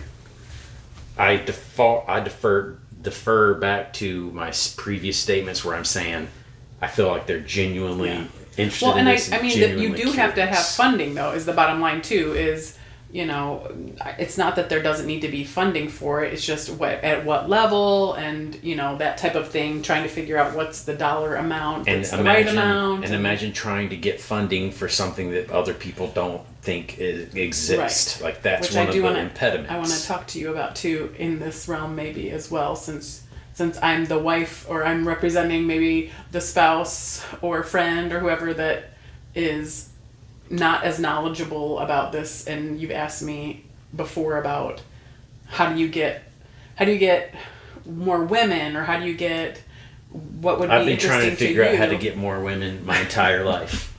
But like, what would make me more interested? And I said, well, it's difficult sometimes to be interested in something that has such a broad spectrum of something that we don't know about, when right now with like the economy and, you know, my eyes are not up in the sky all the time. My eyes are focused on my family and my, you know, like the kids and the day-to-day life. Not that it's not super interesting, and really, you know, like I clearly have a lot to say myself on this, but it's hard to say, okay, well, now my tax dollars are going to go towards that, when there might be a need that I think, as far as government regulation or something along those lines, or that taxing and using my money towards becomes one of those subject matters that's like, well, this kind of gets pushed further and further back.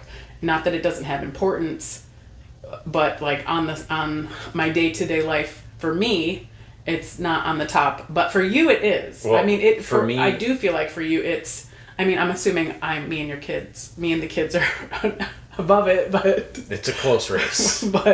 but at the same time, like, it's something you're very interested in, and you make a lot of good points about how it's going to affect so many things. But right now it's hard to look so far at the things that it could affect, when right now what I have affecting me here is, you know, the cost of living, and are my kids getting a good education? Are my government poisoning my food, you know, or all that junk that's going on? Well, I think it's important that federal leaders take the necessary steps to ensure that UAP does not pose threats to the American public as well, and that we have the necessary budgets to collect this data so we can actually see what's going on. And I'm fully supportive of funding the Artemis mission. I think it's very important. Also, a personal note, the pilot is a frat brother of mine. He is a member of the Phi Beta Sigma Fraternity Incorporated, and so I would love to see my fraternity make it to the moon. Well, Redwire is building the cameras for Artemis, so we will take some pictures of your frat brother and get them. There we go. Thank you so much. I yield back. Get to the moon. Well, Redwire is building the cameras for Artemis, so we will take some pictures of your frat brother and get them. There we go. Thank you so much. I yield back. Thank you. I will now recognize Ms. Luna for 5 minutes of questioning. Mr. Elizondo, to your knowledge, can you name the country and around time frame that the first back engineered UAP program started? Ma'am, unfortunately, I would not be able to have that conversation in public. Can anyone on the panel name that? I cannot. None of you? Okay. This next question is for Mr. Gallaudet. To your knowledge, have any USOs ever outpaced our submarines? Yes, ma'am. At what magnitude? I don't have the exact speed, but again, a witness came to me, a credible former submarine officer who observed it on sonar data. And this was in the 80s in the North Atlantic during a storm, and it outpaced his submarine by orders of magnitude. Are you aware of any hotspots that currently exist off our shores in North America? Not with sufficiently credible data, ma'am. Okay, we've heard reports of there potentially being hotspots, maybe entry and exit points. Have you heard of any of that? I have not, ma'am, but my colleague here, Mr. Elizondo, does discuss some USO activity that he's observed in certain DoD databases. Mr. Elizondo, in regards to these aircraft being piloted by whatever they might be, non-human biologics, would you agree that it's likely that they are being piloted by some mind-body connection? Ma'am, I think it is safe to presume here that they are being intelligently controlled because some cases seem to anticipate our maneuvers, and in other cases they seem to, I came across an email where the word stalked was used in a very secure email between Navy officers discussing their ships being pursued by a UAP. All right, one thing that Representative Luna just said that Lou didn't pick up and run with is she mentioned is there a mind-body connection between these things? So it is rumored that there is a consciousness connection between the craft and the occupants of the craft. They don't control it with joysticks. Like Avatar, like when they get on there. Flight of the Navigator. Like the boy's brain was what was used as the navigation system for the spaceship.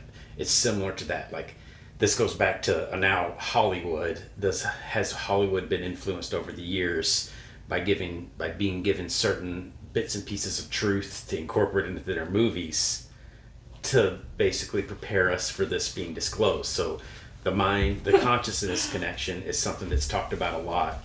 They were previously talking about Mr. Higgins, your favorite representative, said that the triangular craft had some kind of dual consciousness connection. I can't remember the term he used exactly, but basically what he was hitting on is there's been reports of triangular craft flying over people, and those people basically receiving communications mentally through consciousness. So there's definitely a mind-body theory associated with UFOs and their occupants as well as humanity, which is an interesting thing to have brought up in a congressional hearing. In our previous panel, we had Grush, and he had testified to say that some of these were interdimensional beings. Can you speak on that at all? Ma'am, I'm not qualified, certainly as a scientist or otherwise, to speculate points of origin.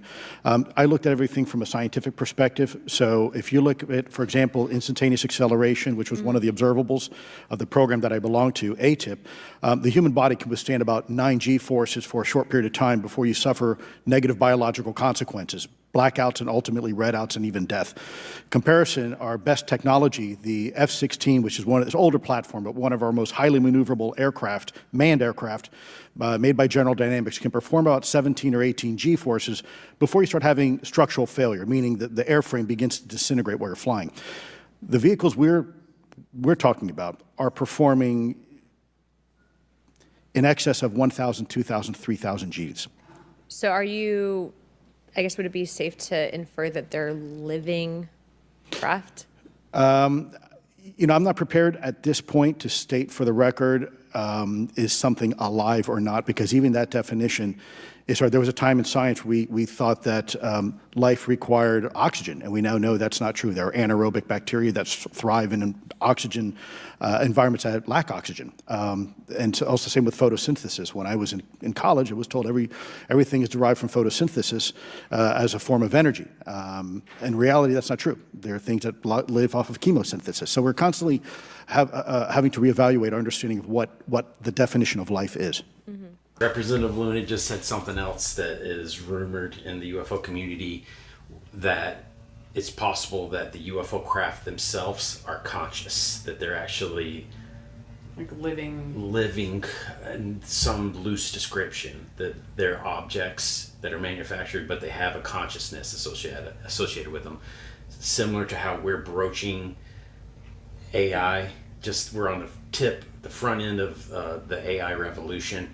Imagine what AI is going to be 50 years from now. Will it be self-aware? Will it have a consciousness? Will we be able to take a consciousness and implant it into something like those Boston Dynamics? Yes, that's part of it. There is some concern over stuff like that. So that was a pretty interesting comment for her to make, that she's heard those rumors as well. Do any of you ever come across reports from people that claim to have firsthand experiences with these entities, whatever they might be, or these aircraft, and then as a result, whether or not they're religious, find that these things will automatically disappear? Anyone, and this is open to any of you on the panel. So just real quick, because I'm running out of time. Lou? Ma'am, I've always been a nuts and bolts kind of guy when I was at ATIP. I was focusing more on the performance characteristics and less on the potential occupants. She mentioned, like, have you heard of anyone having encounters with these entities that are occupying things? The way that the UFO conversation has transitioned from 2017 to now is like what I would call a slow rollout. In the very beginning, all we were talking about is there's something in our skies that we don't understand. And then we've progressively gotten further and further into the conversation. There was a time when no one in the UFO community wanted to talk about crash retrieval programs because it was too early. Now we've gotten to the point where the New York Times has published an article stating that the U.S. does have UFO crash retrieval programs. David Grush has talked about it. So now we're openly talking about crash retrieval programs, but now that we weren't able to talk about before. Everyone is speculating that we're not talking about the UFO experiencers, the abductees, at this point in the conversation, that we're waiting until later, taking this slowly and methodically towards the finish line. Let's admit there's something. Then let's admit we've been maybe doing some research on it. Then let's admit maybe there's been some communication. So, which I feel like that is, in a sense, we've heard about it. That's always been something we've heard about. I feel like even if it was meant, even through movies and stuff like that, or maybe a desire for there to be some kind of contact. So I feel like that's almost the thing that is going to be a big turning point potentially, but that people are maybe even like hoping for a little bit too. Oh yeah. Well, I think there's a lot of people that hope or terrified of, I guess, too. That Daddy UFO is going to come and give us the cure to cancer and make everything better and show us exactly how we should be living our life. I know there's people that feel that way, but those are the people that probably say that they're benevolent. And once again, I think it's more of a neutral viewpoint from which they view us. Yeah, or I have no idea actually. We had watched that thing where they were talking about, is it in a family, like we're researching, like the way that we research and tag an animal, and we're like, oh, here's the whole family unit. We've tagged 3 generations of this animal, and we've been keeping track of it and taking its blood and making sure, like, are they kind of doing that with people? Scientific investigation. Like in a family of people where you like have had all these experiences, which once again, I don't know if that was. But we're not ready to talk about that just yet publicly. Let's hold that for the next hearing. Right, we're still on the crash stuff. Yep. But I mean, it's interesting.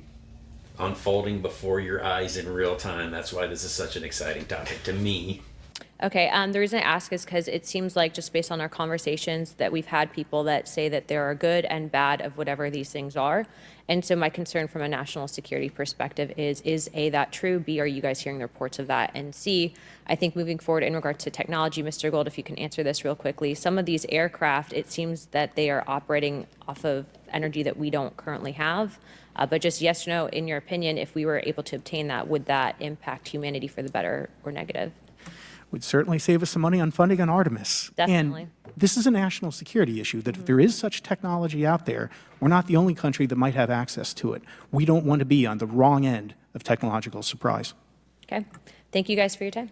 I will now recognize Mr. Garcia for 5 minutes. Thank you, and I apologize for stepping out. My governor is here upstairs, so I'm trying to get in between meetings, so apologize for that. I want to just start by just asking everyone on the panel or witnesses, and I had a chance to read all the testimony before, but just to set the agenda, just if we can go down real briefly, do you believe, just for the record, that the federal government, any part of the federal government, is knowingly concealing evidence about UAPs from the public? Yes, sir. 100%. Yes. Yes. Thank you. I also want to just go down the line. I know many of you have already said this, but I just, for the record again, just briefly, what do you believe UAPs could be or are? Strong evidence that they are non-human, higher intelligence. I echo my colleague's comment, sir. Genuinely do not know. Don't know, but we must find out. Okay, thank you. I appreciate those answers, gentlemen. I think this is obviously another remarkable hearing with just really important information, so I thank all of you for answering the questions.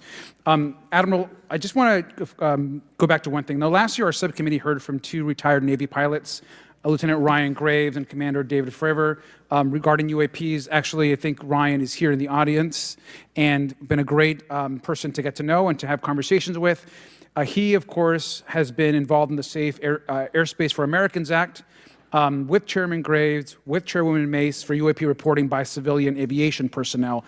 Can you discuss briefly why it's important for civilian pilots to be able to report UAPs and why these legal protections are critical for our national security? Yes, Congressman, thank you. And I did invite Ryan Graves as my guest, as I'm on his advisory board for the Americans for Safe Aerospace, and legislation that you supported and introduced, I fully support as well. And I think it's important that more civilian pilots, commercial pilots, report so we can better understand and learn and do research on UAP, as well as remove the stigma so more citizens report on what they observe. And also, it'll only contribute to aviation safety when we have a better understanding of where these UAP are, how they operate, and at what frequency and what capability level. So it's important for aviation safety, and it'll be important for moving science and research forward. Thank you, sir. And I just want to reiterate to my colleagues, I mean, this is a very bipartisan piece of legislation, and we just got to continue to get this through the Congress, and it's incredibly important that civilian pilots have the opportunity to safely report the UAPs that they are seeing or encountering in the air. And I can't express how critical this piece of what I believe is a larger collection of evidence and facts actually happened. We've been approached by pilots. I've talked to folks that have been engaged with our office and others, and there is still enormous stigma. And essentially, we don't have a system where folks are feeling free to be able to report what they're seeing. And so I just want to reiterate that advocacy. Mr. Gold, in your testimony, you discuss NASA's aviation safety reporting system, a confidential, non-punitive reporting mechanism. In the Safe Airspace for Americans Act, we explicitly allow for civilian reporting, of course, of UAPs. Can you explain why the NASA task force recommended the use of the aviation safety reporting system? The aviation safety reporting system is an existing system that is trusted, that has taken hundreds of thousands, now millions of cases. And again, recognizing budgetary constraints, this seemed like the perfect way to be able to gain more data. And when it comes to the stigma, sir, it's something that pilots are used to reporting on, that crew is used to reporting on. So it's a great way to get data, to overcome the stigma without spending really that much more additional money since the system exists. Thank you so much for your support of that. Thank you for what Ryan Graves does. This is a common sense means to expose the truth of UAP for the purpose of this hearing. Thank you. And I just want to also add, now earlier this year, as part of the House Defense Authorization Bill, the NDAA, I had filed an amendment to include the UAP Disclosure Act, which would create a UAP Records Review Board and exercise of eminent domain over UAP-related material, modeled actually on the JFK Assassination Records Collection Act, which is widely known. Now, the amendment was blocked, but thankfully the Senate included the amendment by Senator Rounds and Schumer for the UAP Disclosure Act. So I just again want to say that we should be pushing and ensuring the UAP Disclosure Act, which is bipartisan in its support, should move forward. And if I can just briefly, particularly Admiral, can you just briefly, as I close my time, explain why the UAP Disclosure Act would be critical for us and our national security? Thank you, Congressman. Yes, I believe the UAP Disclosure Act is important for national security, as well as advancing potential socioeconomic benefits resulting from UAP research, as well as public safety, as we referred to previously regarding aviation. And this act will allow for greater transparency and open research, and that's why I'm also a member of the UAP Disclosure Fund as an advisor, as in the Soul Foundation, as an advisor, senior strategic advisor, which is advocating for the same. Thank you very much. I yield back. All right, thank you. I'd like to recognize Mr. Biggs for 5 minutes of questioning. Thank you, Madam Chair. Thank you for holding this committee. Thank you to the witnesses. Admiral, the video that is called the Go Fast video, the email that you've talked about being deleted, I just want to briefly cover this. You said that the email The author was asking whether any of the recipients were aware of the classified technology demonstrations that it could explain the objects that were observed. And then you said the email disappears. Then you guys have a series of meetings. The commander of fleet forces and his operations officer never discussed the incident again. Is that right? Is that accurate? That's accurate, sir. And even during weekly meetings, it was never discussed again. My question for you is, you were in those meetings. Did you personally hear that nothing was going on about that? Yes, sir. I was in those meetings, and did you make inquiries about that? No, I did not, sir, because I inferred, since I had been read into other special access programs, that this UAP video was part of one that I was not read into, or any of the recipients, or the author of the email, and that an intelligence agency basically pulled it back and instructed the author of the email, hey, this is, you just conducted what they call spillage into a lower classification level, and when that's done, the procedures are basically to remove any of the communication. You're going to silo it. So, and you, Mr. Elizondo, you said in your report and your testimony today, a government work on the UAP subject still remains classified. Excessive secrecies led to grave misdeeds against loyal civil servants, military personnel, and the public, all to hide the fact that we are not alone in the cosmos. Fair? Yes, sir. All right. And all of you, and Mr. Schellenberger, by the way, I've read several of your books, Mr. Schellenberger, excellent stuff. Thank you. What I would say, too, is you were asked about the veracity of the author of this report. You comfortable with the veracity? Yes. Okay. And then, and I'll get to you in a second, Mr. Gold. We'll talk about Kuhnian and Lakatoshian scientific advancement and how we're obviating that through these processes. But we'll get to that in a sec. Because what I want to really get to is the ultimate question it really becomes this. For what purpose is the federal government overclassifying, because that's what they're doing, they're overclassifying, and forbidding the public from getting access to this? And if you know, if you have an explanation, I'm curious, because I know what I've been told. I just want to know from your perspective, why do they overclassify? Mr. Elizondo, you look like your finger on the button, ready to go.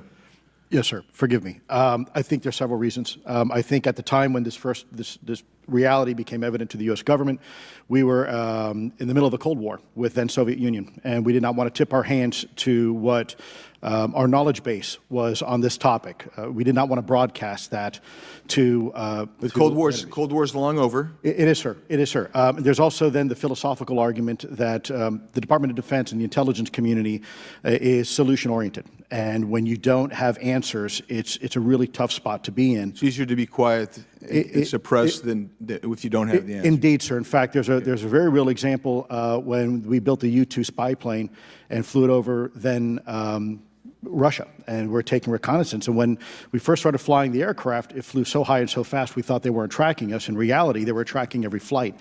It wasn't until the Russians could develop the SA-2 surface-to-air missile and successfully shoot them down. I would suggest to you also, along with Lakatos and Kuhn, you also have a problem with Kenneth Arrow's path dependence or increasing returns. That's one reason why they won't disclose it. It's too painful to admit. But I just want to read a couple things from Mr. Schellenberger's what he gave to us today, because I think this is interesting stuff, and I just want to convey this to you. On USG networks, there exists infrared footage of and imagery of a grouping of vessels engaged in SIGINT and mass collection at night in a specific area of the Pacific Ocean. This footage, which was in close proximity to the vessels, a large equilateral triangle UAP suddenly appears directly over the ships. These three bright points are seen at each bottom corner of the UAP, which is observed to slowly rotate on its horizontal axis. And he goes on to describe that. And I just want to read one more, and I'm doing this because I think it's interesting. This stuff is interesting as anything. So let's get this one here, right here. While performing a routine airspace surveillance and control mission in the Eastern Air Defense Sector, an F-22 fighter observed multiple UAP contacts at mission altitude. Moving to intercept, the F-22 pilot noted multiple metallic orbs slightly smaller than a sedan hovering in place. Upon vectoring towards the UAPs, a smaller formation of the metallic orbs accelerated at rapid speed towards the F-22, which was unable to establish radar locks on the presumed hostile UAPs. The F-22 broke trajectory and attempted to evade, but was intercepted and boxed in by approximately 3 to 6 UAPs. And then I'll leave that there, but because I just have no more time left. Well, she's not looking. So let's just get into, let's get into part of this. I thought I would be saved by the bell. No. Let's talk about Kuhnian, Lakatoshian type of scientific development. And the problem that we have here is you have institutional blockage of what would be normal development of scientific ideas. And if you want to expand on Mr. Gould. We're over time, so be very fast, please. I'll just say I'm a recovering attorney, so please take it easy on the science. But all breakthroughs have been heretical at first, and that's the challenge that we face, particularly with something as extraordinary as this, which is why gathering the data is so important. And I'll just end by saying, by the way, the overclassification of material is in no way limited to UAP. That is occurring throughout the government, as well as the inability to get people classifications in a timely and efficient manner, and then to have those classifications be broad enough to be useful. So this is a larger issue that I hope that Congress will look at. Thank you. Thank you, Mr. Biggs. I've been generous. All right, Mr. Burleson, I'll recognize you for 5 minutes of questions, please. Thank you, Madam Chair. Mr. Elizondo, does any branch of the United States government or defense contractors possess technology? Sir, there's documentation that I believe was submitted for the record that was approved for release by the U.S. Pentagon, by the Department of Defense Office of Pre-Publication Security Review, and it states one of the reasons why my predecessor program, OSAP, was trying to collect material of unknown origin. Was it successfully collected? It was not. What happened is that there was an aerospace contract company that requested to divest itself of the material that was collected in the 1950s. Right. Unfortunately, that didn't actually occur. So let's dive into that. That's the Bigelow Aerospace, correct? So yes, sir. There was a journalist, Christopher Sharp, who said that there was a transfer between Lockheed Martin, Bigelow Aerospace, and the CIA allegedly blocked this. Can you describe that? What I can say is that it was blocked. Why it was blocked, I can only surmise. I was part of some conversations later on with some of those contract personnel where they had told all of us that is accurate. What we required was a memo from the Secretary of the Air Force in order to make that complete, and that never occurred. And so when Secretary Mattis became Secretary of Defense, I decided it would be appropriate for me to try to receive a memo from him as SecDef, as Secretary of Defense, if we could not get a memo from the Secretary of the Air Force to transfer that material. So if that material exists today, who's in possession? Sir, I wouldn't be able to have that conversation in an open hearing. We'd probably have to have that. Okay, my question to you then is, if we were in a secure setting, if we were in a SCIF, would you be able to provide or get access to something, whether it's visuals or material that we could put our hands on, or biologics, that would convince me, that would show me that we have non-human origins? Sir, that decision would not be mine. That would be to the gatekeeper still in the U.S. government. And who would we, so if you were in our shoes, where would you go from here? How would you get that information? A lot of times we just don't know who to ask because we don't know where to go next. So if you were in our shoes, where would you go? Well, I prefer to answer that question in a closed session. However, we established AARO for that very purpose, and unfortunately, under its previous leadership, it failed. So one would hope that they would have the authorities necessary to do that. Let's hope that this new iteration of leadership will be successful. In the discussions, it's simply about material, or is there discussion about it was previously testified that there was biologics that were collected. Are you aware of any of that? I am, sir, aware of the reporting that biologics have been recovered. Again, my focus was more nuts and bolts, looking at the physical aspects of these phenomenon, how they interacted around military equities and nuclear equities. So I'm certainly not a medical expert. I would not be able to probably provide you a whole lot of value in that simply because I don't have the expertise. But was anything described as that we have possession of bodies? Yes, yes. We have is it multiple types of creatures or? Sir, I couldn't answer that. I can tell you anecdotally that it was discussed quite a bit when I was at the Pentagon. The problem is the supposed collection of these biological samples occurred before my time, in fact, before I was even born. And was this part of the Lockheed Martin discussion, or was this the biologics is a completely separate? Separate yet related. Okay. Has anyone made contact? Sir, I'm sorry, could you specify? Has there been any, to your knowledge, any communication with a non-human life form? So the term communication is a bit of a trick word because there's verbal communication like we're having now. The problem is you also have nonverbal communication. And so I would say definitively yes, but from a nonverbal meaning, when a Russian reconnaissance aircraft comes into U.S. airspace, we scramble 2 F-22s, and we are certainly communicating intent and capability. I think the same goes with this. We have these things that are being observed over controlled U.S. airspace, and they're not really doing a good job hiding themselves. They're making it pretty obvious they have the ability to even interfere with our nuclear equities and our nuclear readiness.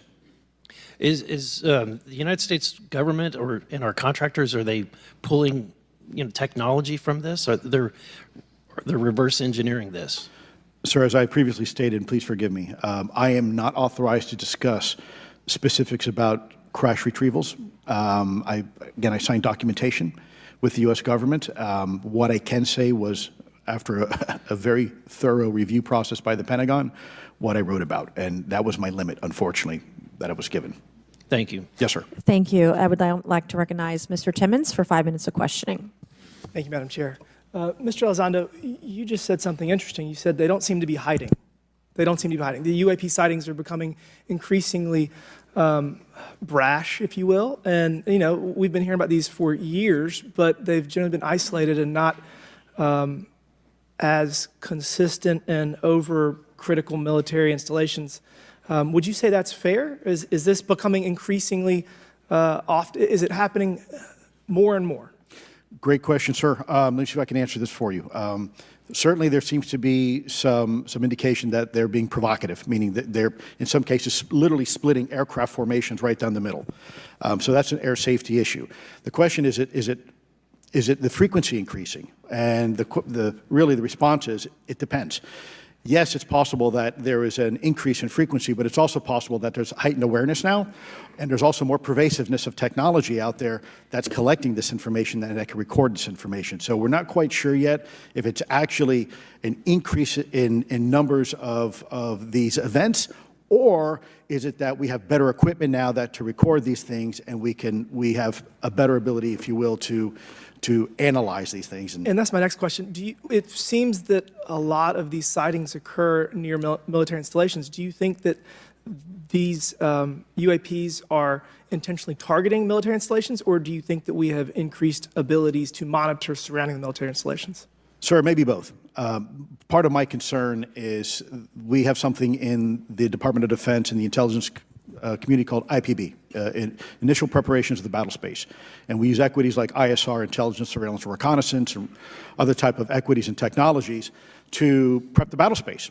And certainly, if I was wearing my national security hat, even if there was a 2% chance that there was some sort of hostile intent here, that's 2% higher than we really can accept. And so we must figure out, there's a calculus, capabilities versus intent, in order to identify if something is a national security threat. We've seen some of the capabilities, yet we have no idea in the intent.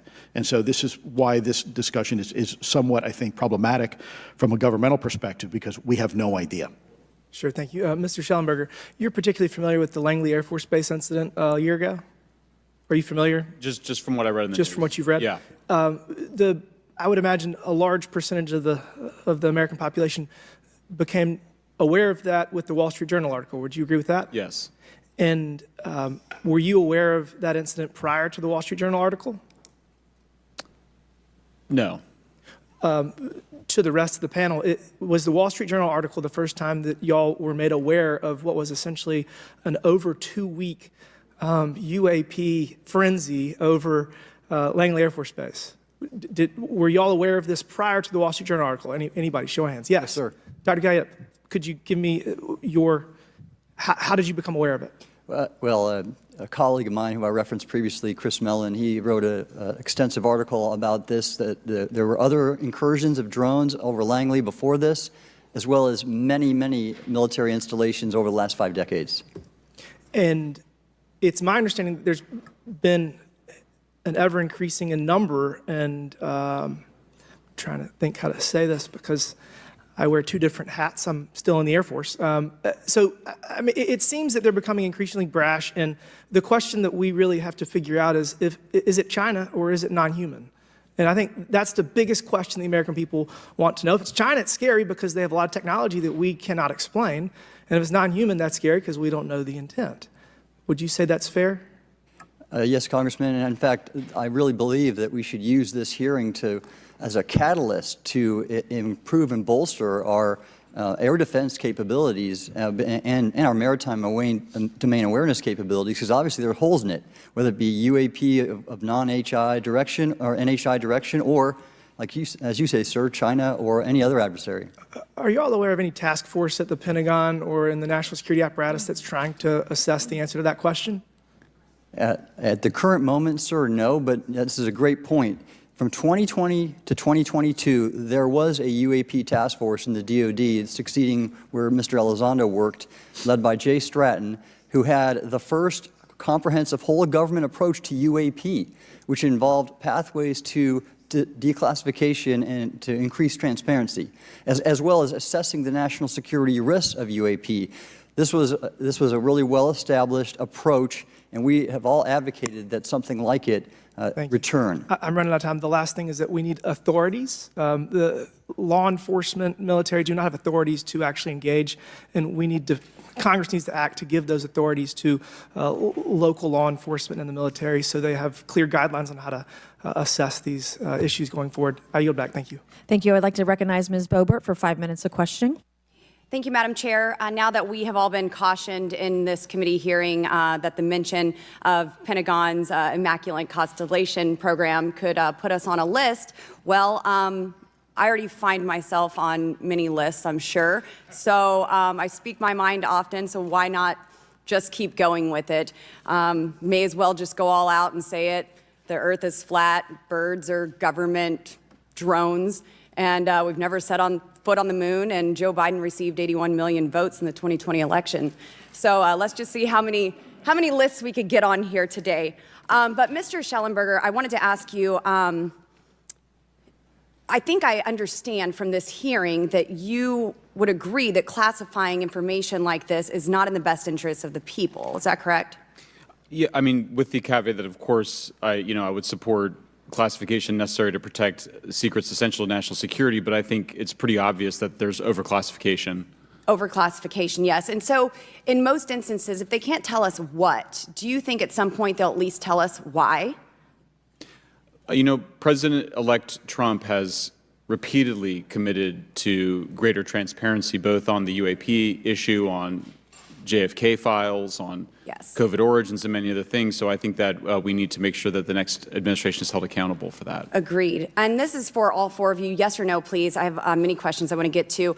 Are there any known instances of recovered materials or technologies that are not of human origin and maybe connected to any advanced bioscience defense programs within the USG?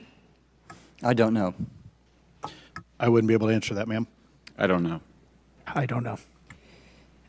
Okay, so there are rumors that have come up to the Hill of a secretive project within the Department of Defense involving the manipulation of human genetics with what is described as non-human genetic material, potentially for the enhancement of human capabilities, hybrids. Are any of you familiar with that? Yes or no? No, ma'am. I am not, ma'am. I'm not. No, ma'am.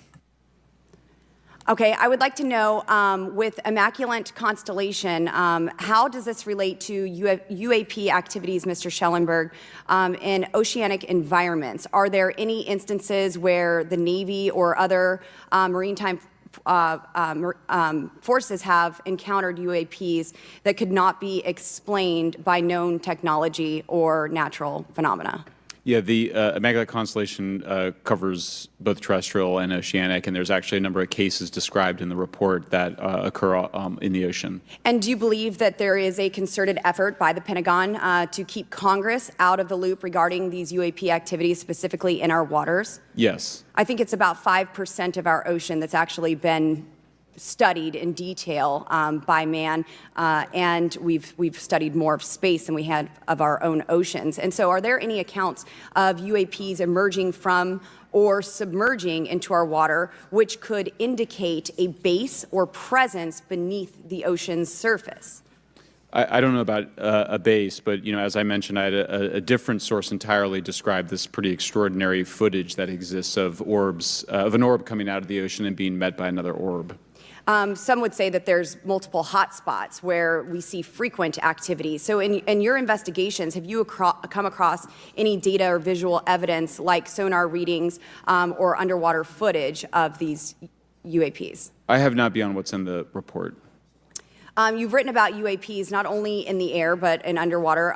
Are there any specifics on what you've learned about the UAP activity in our oceans? Particularly, have you spoken with sources who have provided any evidence or eyewitness accounts of these UAPs interacting with our naval forces or being detected by our underwater surveillance systems?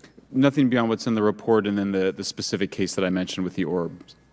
So this report says it all. There's no other information that we are aware of regarding the activity within our waters. I have other sources that have told me that have shared a significant amount of information, but they're not comfortable with me sharing it at this point. Okay. Are there any technological capabilities observed in these oceanic UAPs that seem to defy our current understanding of physics or our engineering capabilities? It seems like they all do. Yes, I would agree with that. My time is up, but I do appreciate your bravery, your courage for coming here and speaking today. And it seems like there's still some questions that we need answers to, and we will not relent until we get those to the American people. Thank you all. Thank you. I move to allow myself and the ranking member 5 additional minutes for questions without objection, so ordered. Mr. Elizondo, were you read into the Immaculate Constellation program? I would not be authorized to confirm nor deny the existence of any ongoing or past program, especially as it relates to a special access program, either by name or trigraph. Okay, and then does the U.S. government or private contractors, they work with other foreign countries, China, for example, to exchange data, quote from a source, that intelligence data about UAP? Let me see if I can answer that a little bit more generally, ma'am, if I may. We do have foreign material exploitation programs. That is something that is widely known, and that term itself is unclassified. How exactly that works becomes a bit sensitive. A discussion we could certainly have in a closed session if you like. We do work with international partners and allies quite often, not just in military exercises and workups, but in other intelligence efforts as well. In terms of material that's given to private contractors, is certain material given to certain contractors because of their experience? So, for example, if it's related to submerged and undersea propulsion, would it go to a general contractor like General Dynamics? Yes, ma'am, absolutely correct. Different contractors have different levels of expertise. What's Lockheed's expertise? Aerospace, ma'am. In the UAP space, that's all that they would do submerged? No, I didn't say that, ma'am. Okay. Lockheed Martin and others do quite a bit of work both in our atmosphere, in space, and even underwater. There are certain efforts to.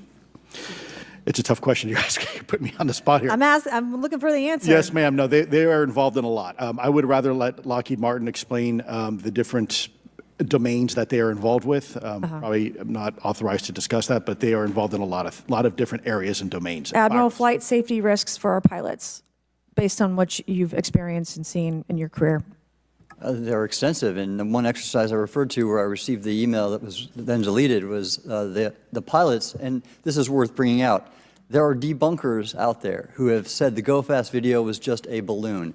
That was only one video that was released. There were dozens of these encounters that pilots, friends of Ryan Graves, who's in this room right here, witnessed and caused significant safety concerns. And to almost call out and exercise it and shut it down, which is very compressed, and the carrier's getting ready for deployment, and the pilots have to get certified to land on a carrier, it's extreme, to say the least. All right, I have two last questions. Real quickly, Mr. Schellenberger, how do we get more whistleblowers to come forward? Well, this hearing does, is very important, and obviously, I can't encourage whistleblowers to obtain information, but I can guarantee that I will protect them and go to prison to protect their identities if they come to me. Yes, sir. Okay, my last question. The first hearing we had on this, I'd never been briefed on UAPs or what they were, biologics, non-human, et cetera. How would you define, each of you, my last question, how would you define non-human biologics, non-human intelligence? What are we actually talking about? Admiral, and we'll go down the line. I don't think it's a stretch when you look at the diversity of life on this planet and the size of this universe to think that there would be more diverse, higher order, non-human intelligences throughout the universe, and that's probably what's visiting us. I would take the scientific approach. The definition would be the ability to react to a stimulus in a manner that requires an intellectual thought process. I just don't know. I think we must be modest in our assumptions that we're looking for intelligence. That could be biological, it might not. Non-biological, but what non-biological intelligence, what does that mean, though? Artificial intelligence, ML, machines.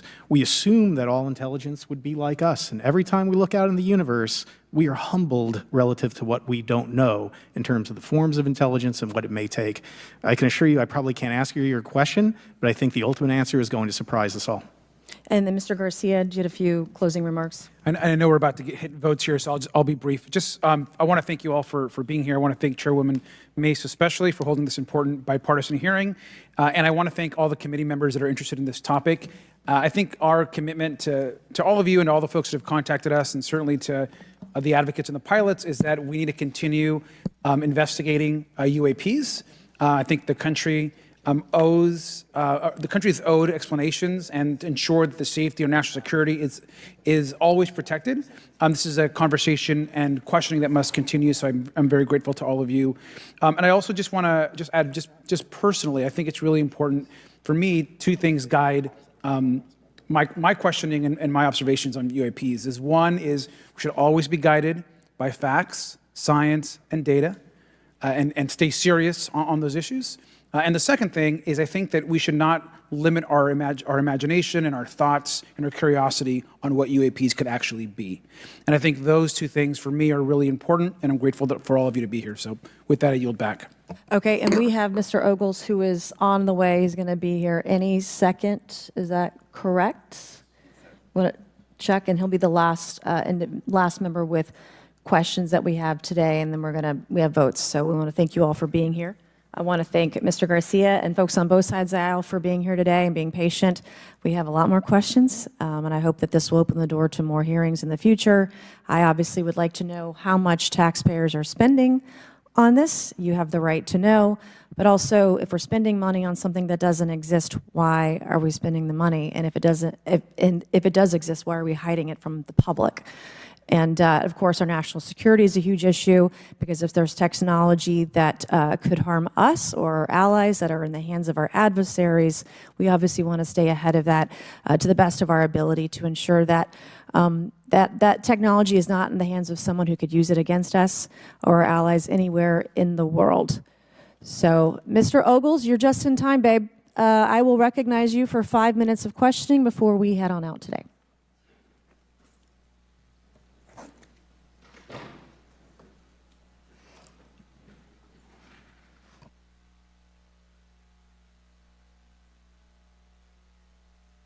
Well, thank you all for being here, and Madam Chairwoman, I'm out of breath because I sprinted to get here, but this is an important hearing.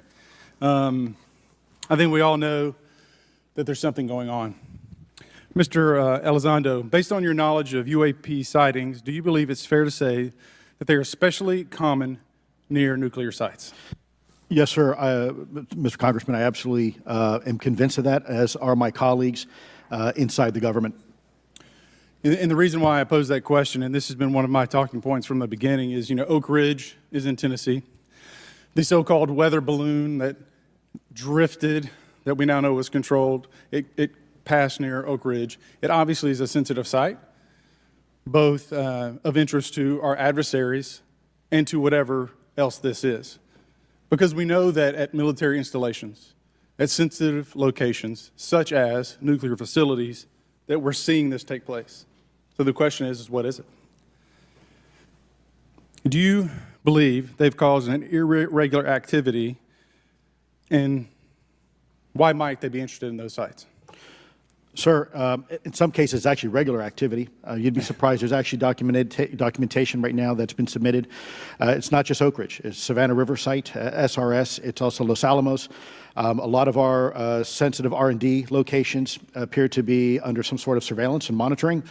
Why? Well, because a lot of innovation comes out of those areas, a lot of new technologies, a lot of if you will, disruptive technologies that we use for our national defense originates out of those locations, and advanced concepts in physics as well. So if I was doing any type of reconnaissance, even on a foreign adversary, that's a great target to start with.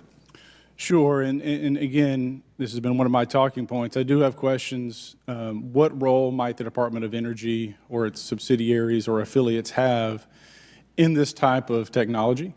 Or possessing this type of technology, whether it's ours or others. Mr. Gallaudet, I think your testimony has been pretty clear, but would you please reiterate that do you believe UAPs pose a threat to pilots? Excuse me.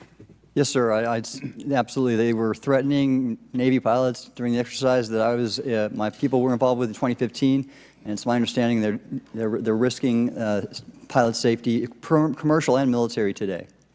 Well, considering, and I understand that there's a need in some cases to keep certain technologies secret, but you believe that it is posing a threat to our personnel, correct? Yes, sir. So I think it's reasonable to conclude that if there is a threat to our personnel who are serving our country faithfully, that there be oversight. 100%, Congressman. And in fact, that's the one thing that we've not talked about enough during this hearing is the fact that the government executive branch not sharing with Congress what it knows about UAP infringes on your legislative and oversight responsibilities to such an extent that's very concerning. I mean, what else are we, if you look at national security or intelligence or foreign affairs or appropriations, you all have oversight and legislative responsibility regarding those.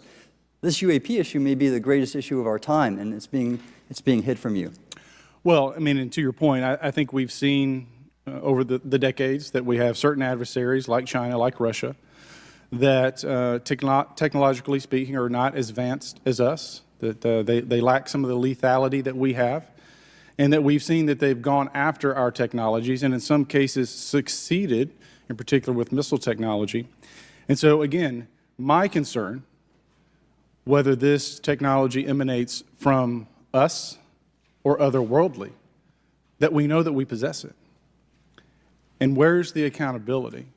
Where are the stopgaps? What are the guarantees that if this were to fall in enemy hands, that it isn't immediately weaponized against us? And I'll say this, it is clear from my experience and what I've seen that there is something out there. The question is it ours? Is it someone else's? Or is it otherworldly? And Madam Chairman, I would posit that as the legislative body, as the regulatory body, we must know. And anyone who prevents us from gaining access to that information, I would consider that criminality. Because we have U.S. personnel who may very well be in harm's way. We have technology that ultimately may threaten our very existence. With that, Madam Chairman, I thank you for your indulgence, and I yield back. Thank you, Mr. Ogles. And with that and without objection, all members will have 5 legislative days within which to submit materials and to submit additional written questions for the witnesses, which will be forwarded to the witnesses for their response. If there's no further business without objection, the subcommittee stands adjourned. All right, that's a wrap. You made it through your first UFO congressional hearing. What were your overall thoughts? What did you gain from it? Do you know anything now that you didn't know before going into this? What are your overall thoughts? I would say that it would be nothing I would ever probably watch on my own, to be honest. Or probably of any nature. I don't know if it would be something that's on my watch list for things, but maybe that it should be, because sometimes there is a lot of formality that feels sort of boring sometimes with some of that stuff. I would say I do feel like all of the people that had testimony, all 4 of the guys that had testimony, were telling the truth to the best of their knowledge. I mean, could I ever say that they don't have something in mind for what they're seeking? You know, I don't think it's monetary necessarily So for personal anybody. gain, is that right? I mean, I think there's always something. If it's just to be involved in it in some way, I think that's kind of the nature of man a little bit too, as far as like wanting to have their name on something or a legacy that they're carrying over. I think that this opens the door to, like you mentioned, just transparency with government entities in general, and what are we keeping from our people and from our own other governing bodies, and the importance of that as an American and like part of our judicial and government system. Is our government a house divided, or are they operating as one unit? Right. So I think that this topic is going to open doors or start having a lot of questions asked in general about that kind of stuff anyway. It'll shine a light on other areas of government inefficiency, lack of transparency, communication issues that are outside of the realm of UFOs, but that will benefit because of the fact that we're focusing on the UFOs. That brings those subjects up to everyone's attention, and it's like a rising tide lifts all boats. If we fix some of the communication problems associated with the UFO phenomenon within the government, that helps us with other areas of the government where there's more communication needed as well. Yeah. And then as far as the subject matter itself, like I always kind of, in my mind, I want to believe that that there is definitely something else out there. I do think that that's true. But I also like to think that it's not something that's here to harm us. It's maybe something to help us be like, okay, you puny humans look like you're on self-destruct here a little bit. Let's like rein it in. So that's what I want to, that's what I would want it to be, is something that is, you know, maybe if it's even something that is we've talked about this a little bit about being something that is part of humanity in a way, or we're connected to it. Just like I feel like we are sort of connected to everything. It just amazes me sometimes to think of the connection to even just our own earth, but just that it's just one giant amazing thing that works together, and maybe we don't always understand what our part is in it. Just like maybe that what's, you know, the bacteria in our stomach is doing its thing and maybe doesn't have a conscience, but like it has a job, and it's part of what makes things work. So I like that idea for the most part. And to play on that one, like Lou Elizondo was basically defining life as something that if presented with an obstacle, or I can't remember exactly the terms he used, it responds in a way that is intellectual. Yeah. And well, like self-preservation too. And I almost feel like that could be a description used for your white blood cells within your body. Like they're in your bloodstream, and then they detect something outside of the norm, and then they respond and attack and get rid of it. So it's almost like they're conscious on a different level, like a very lower level than what we are. But that's one of the examples that I commonly use, is like it's almost like within us is a universe of different biomes and organisms that we don't even know are there, and they're just sitting there living their life, living their best life, doing what they do, and we don't even notice it. And maybe that's what's going on with UFOs. They're aware of us, but do they really care that much about us? I mean, maybe they need to keep an eye on us because we do build things like nuclear bombs, and they're like, we better keep our eye on those humans that are maybe looking to, you know. That would be in alignment with a theory that when the 1947 events, like the UFO flap that occurred at that point, was a direct was directly related to the testing of nukes that we were doing in the Southwest United States at that time. And it caught the attention of it because it's basically giving matches to toddlers. We got this power, but we aren't mature enough to wield it properly and responsibly. And that might be where they focus their attention on us to kind of be a little concerned and, hey, look at what these hairless monkeys have stumbled upon. Right. We better be careful. Yeah. We better keep a closer eye on them. And maybe that's what they're doing, is continuing to monitor us. Because they don't want that in space where they belong, or in the oceans if that's where they prefer to hang out. Yeah. But overall, I thought it was an interesting hearing. I think it was a predictable hearing for UFO nerds, but it seemed like it brought up a large array of the subject matter for people that are right. And I new think that to the it subject. kind of starts to take the stigma away of when you're having like a congressional hearing about something like this is legitimately something that we're looking into. And I think it does take, it shows that this is important and this isn't pretend, and it isn't like, you know, conspiracy theorists yeah, trying I mean, to grift there's probably everybody. always going to be that wrapped around it. I think that's going to be hard to get away from, and you know, people like some of that aspect of the UFO and you know, kind of People go quickly into the deep end, which is the it's little a green bad men or thing. Like whatever you they wanna say, just you got to ease into this. Just like this conversation is slowly ramping up from there's something on our skies to we have a crash retrieval program to, well, let's talk about the entities inside of them. Like I feel like you have to kind of gradually ease into it instead of trying to go to the finish line. It doesn't make sense if you go directly to the finish line without understanding all the steps along well, the way. and that the American people also need to see the steps and like, okay, this is how we got here. This is the information we have. This is as much research as we can do on something that might be hard to research in the first place. So they're not like, hey, come on over and we'll let you figure out what we do, or, you know. So that's the problem too. I think sometimes, or maybe not problem, but just maybe something that has to be overcome is, how do we do research? How do we figure out how to research this? And I like to think that we have potentially limits on our abilities to understand what it is based on our vocabulary and our ability to describe this to someone else. Or our own senses, our own brains, you know, like something that sometimes is out of our comprehension. It's maybe almost a little bit. indescribable because it's outside of our norm. Right. We just don't have that. That's not something within us that we are able to absorb readily. Like Easily it's for gonna the average be hard American for us to without having figure out. some, you know, big thoughts and big words and everything else that are attached to that. Yeah.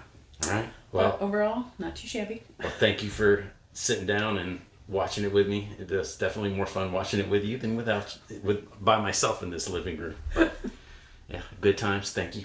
You're welcome. And thank you guys for watching. If anyone made it this far in the video, type pick a word, just random word. Pickleball. Pickleball in the comments so we can know that you made it this far. Thank you guys.